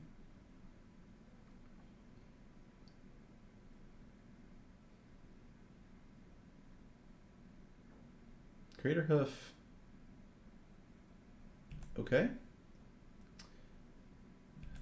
They have a counterspell. It's going to be like a little bit annoying to fight through, but I think we can make this work.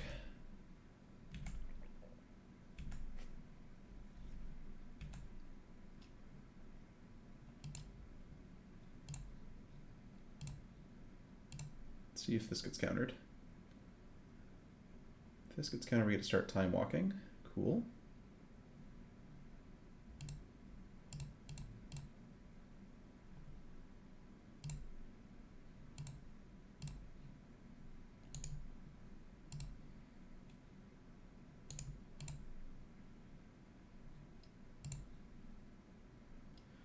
Okay, the deck fading in my hand. You're in the bottom of my library. You're going to be exiled. Play you. See about casting Time Walk here. We have exiled Cryptic, but alright, this will bring out the counter if they have one.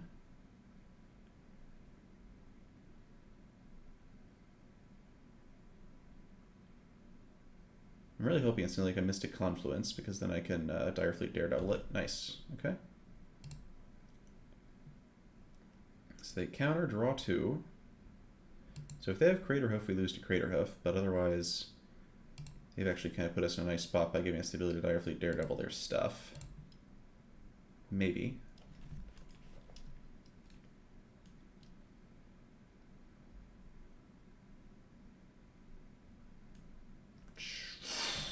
Okay. Okay, I can bring that one back by confluencing. That's okay. That's okay. We got time.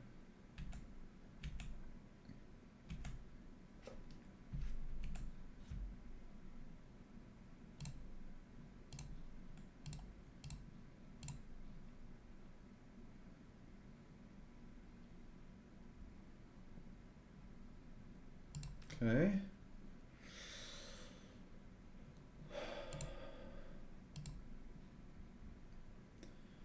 I think we go bounce Palancron. We've already used Unholy Heat, I think.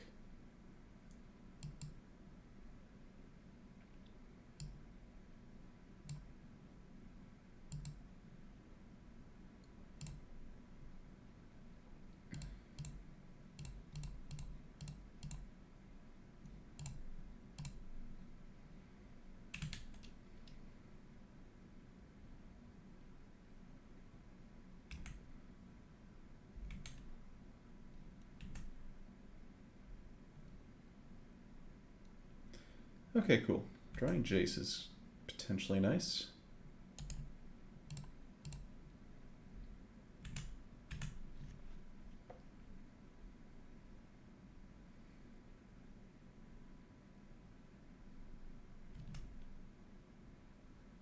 Alright, so we diminish their clock a bit.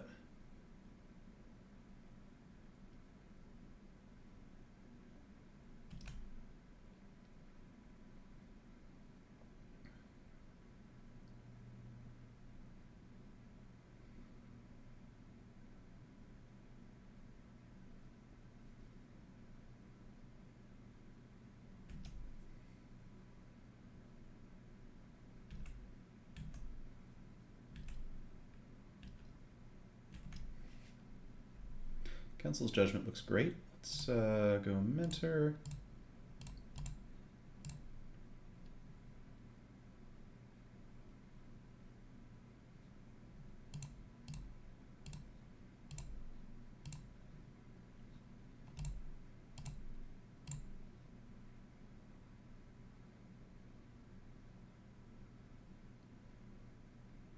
Nice. All right, they didn't have anything. Very mellow game. Does not seem like a green cards command matchup. Don't have many Nature's Claim targets. They're not particularly aggressive. And Monastery Mentor seems pretty essential to generating the power to take them down. I'm certainly interested in turn 1 Ragavan. With Unholy Heat backup. Pog.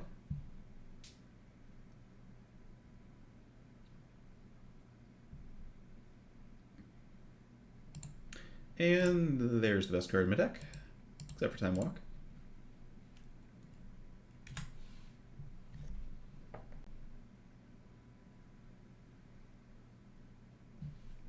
Relic of Progenitus, okay.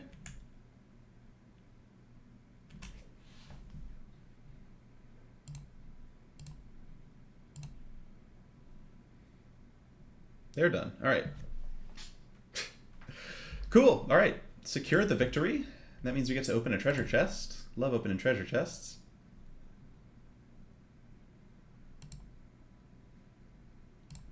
I have 3 treasure chests. Wow, all right. Let's open the treasure chest, chat. I haven't opened a treasure chest in a very long time. What do we get? 20 play points. Trudge Garden. Okay, a Silent Visitor, Glacial Fortress. That's playable. And some other rares.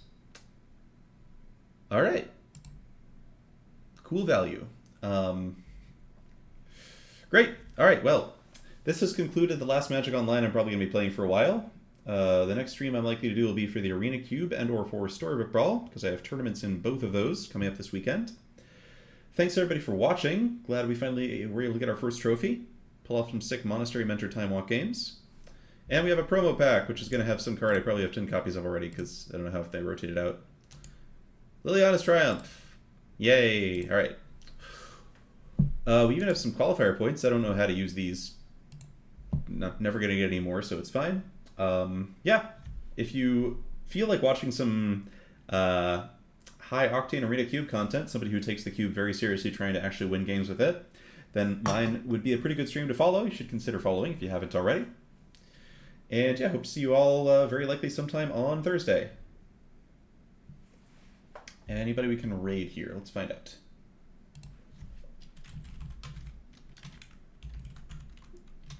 Who's playing? Oh, looks like Yellow Hat's drafting Cube. Is Ben Stark drafting Cube? Ben Stark is drafting Crimson Vow. Crimson Vow. Alright, let's raid Yellow Hat. That's all good.